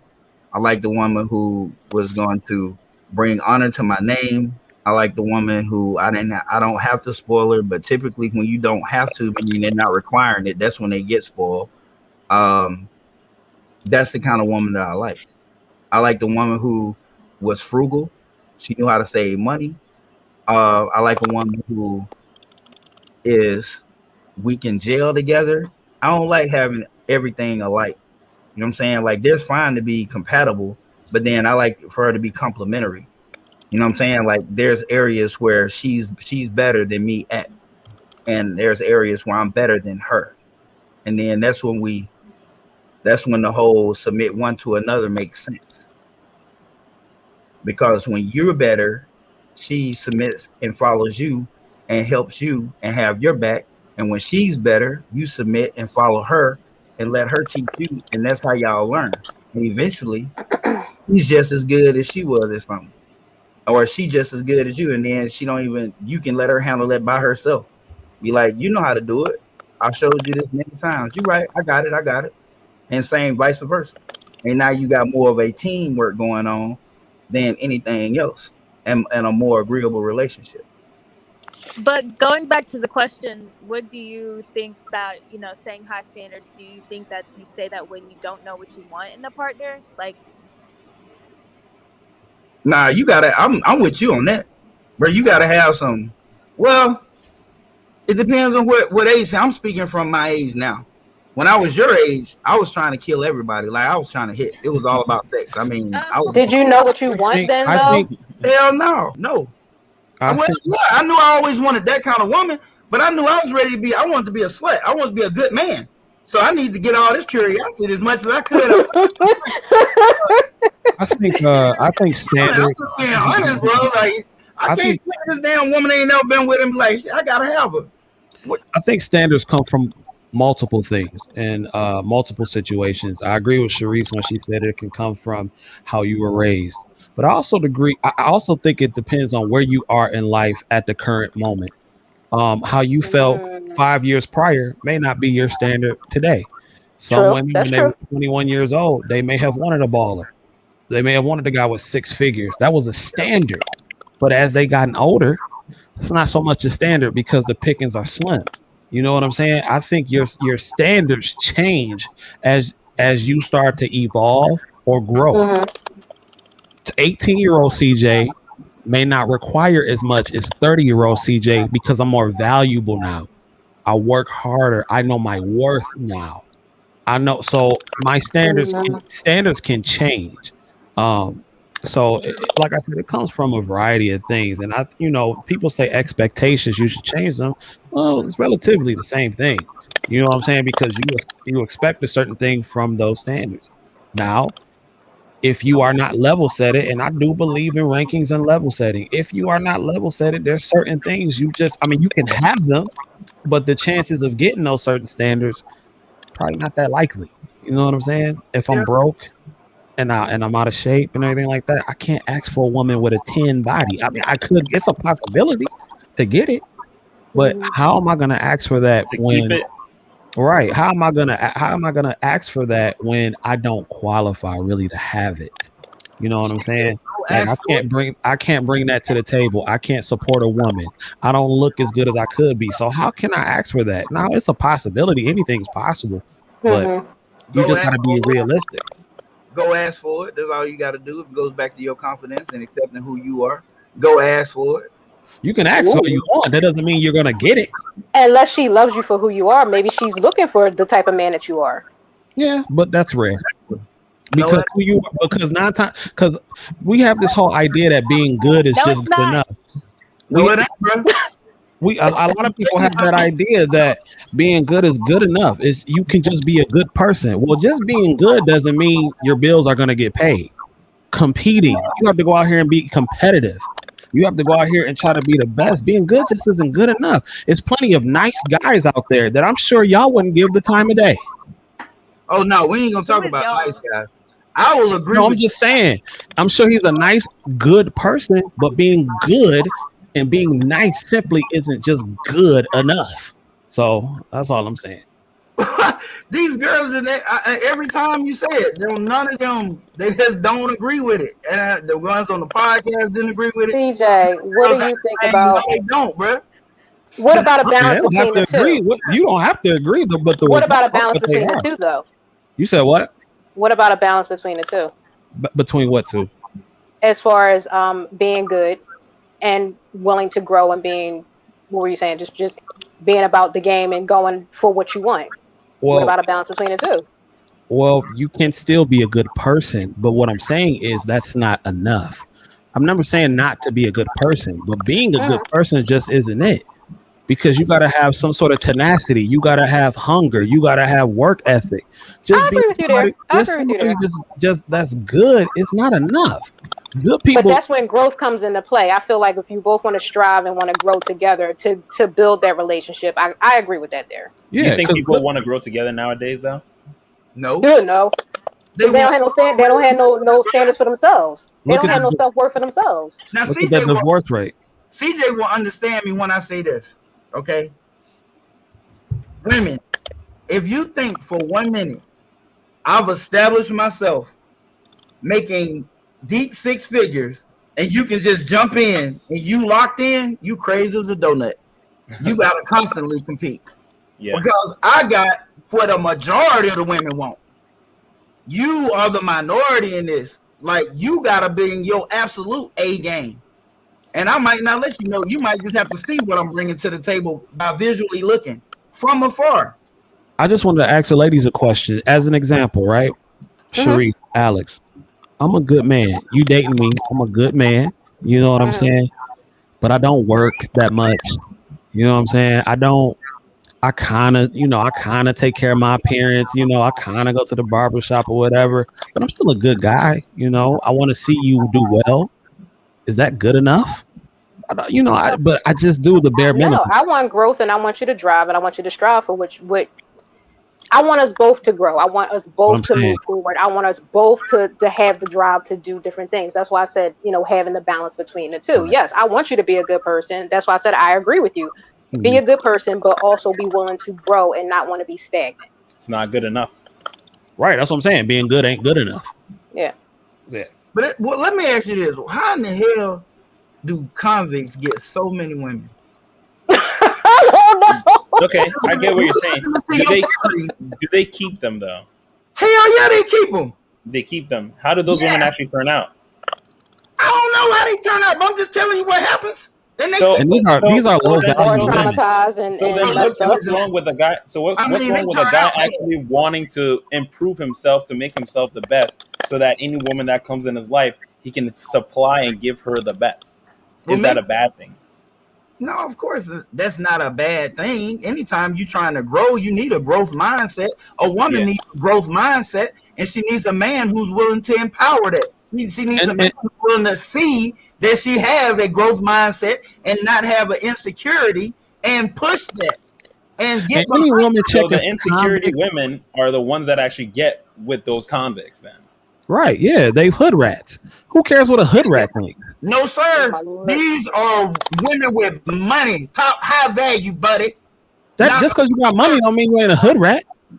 Man, you can be a hood rat. You can still I see where you going with this. But she could have money, but her mindset could still be shit. She still got the mindset of a hood rat. Well, her mindset is, well, that's what I'm thinking. But how in the hell do we get them? We don't want those anyway. You keep don't it, please. What is wrong with them? Well, I mean, every guy will want her for a night. Did you say every guy will want her for a night? Yeah, every guy will want her for a night. Let's just come on. We're guys. Yeah. Men are men. All right. And then you have these simps. They go on these. They made a whole. It was so many of them. They made a whole show about men who only be wanting the women in the prison. All of them got insecurities. Have you ever seen 90 Day Fiance? No, I don't like reality shows. Oh, okay. Well, if you get a chance, it's crazy. I mean, obviously, okay. Guys, on that note, this has been a very fun show. I love hearing everyone's opinion. Definitely. very entertaining. Hope to have you guys back on some different time. But let's close out the panel. Let's shout out your channel one last time. Black Wall Street Trading LLC. Come holler at me if you want to fire your boss. Awesome. Love it. Sharice? The Midlife Unicorn on Instagram and the Midlife Intrigue on my podcast. Awesome. Send all of that stuff to me. Obviously right after the show, and then enter it all into the description. CJ. Yo, y'all can find me at youtube.com/thecjkyles. We talk about nursing. We talk about becoming the best version of yourself, getting in shape, all that good stuff. Everything at thecjkyles. It's very simple to get to me. Twitter, Facebook, Instagram at thecjkyles. I love it. Let's finish up. Alex. Hey y'all, listen to my podcast. Everything is anything. New episode dropping Monday. Yeah. Got to get you a mic. All right. We about to start a GoFundMe for her camera and her mic. Poor Alex.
Here to speak the message, what is known, but not what it takes, expose it. Listen closer as I take you on a mental path.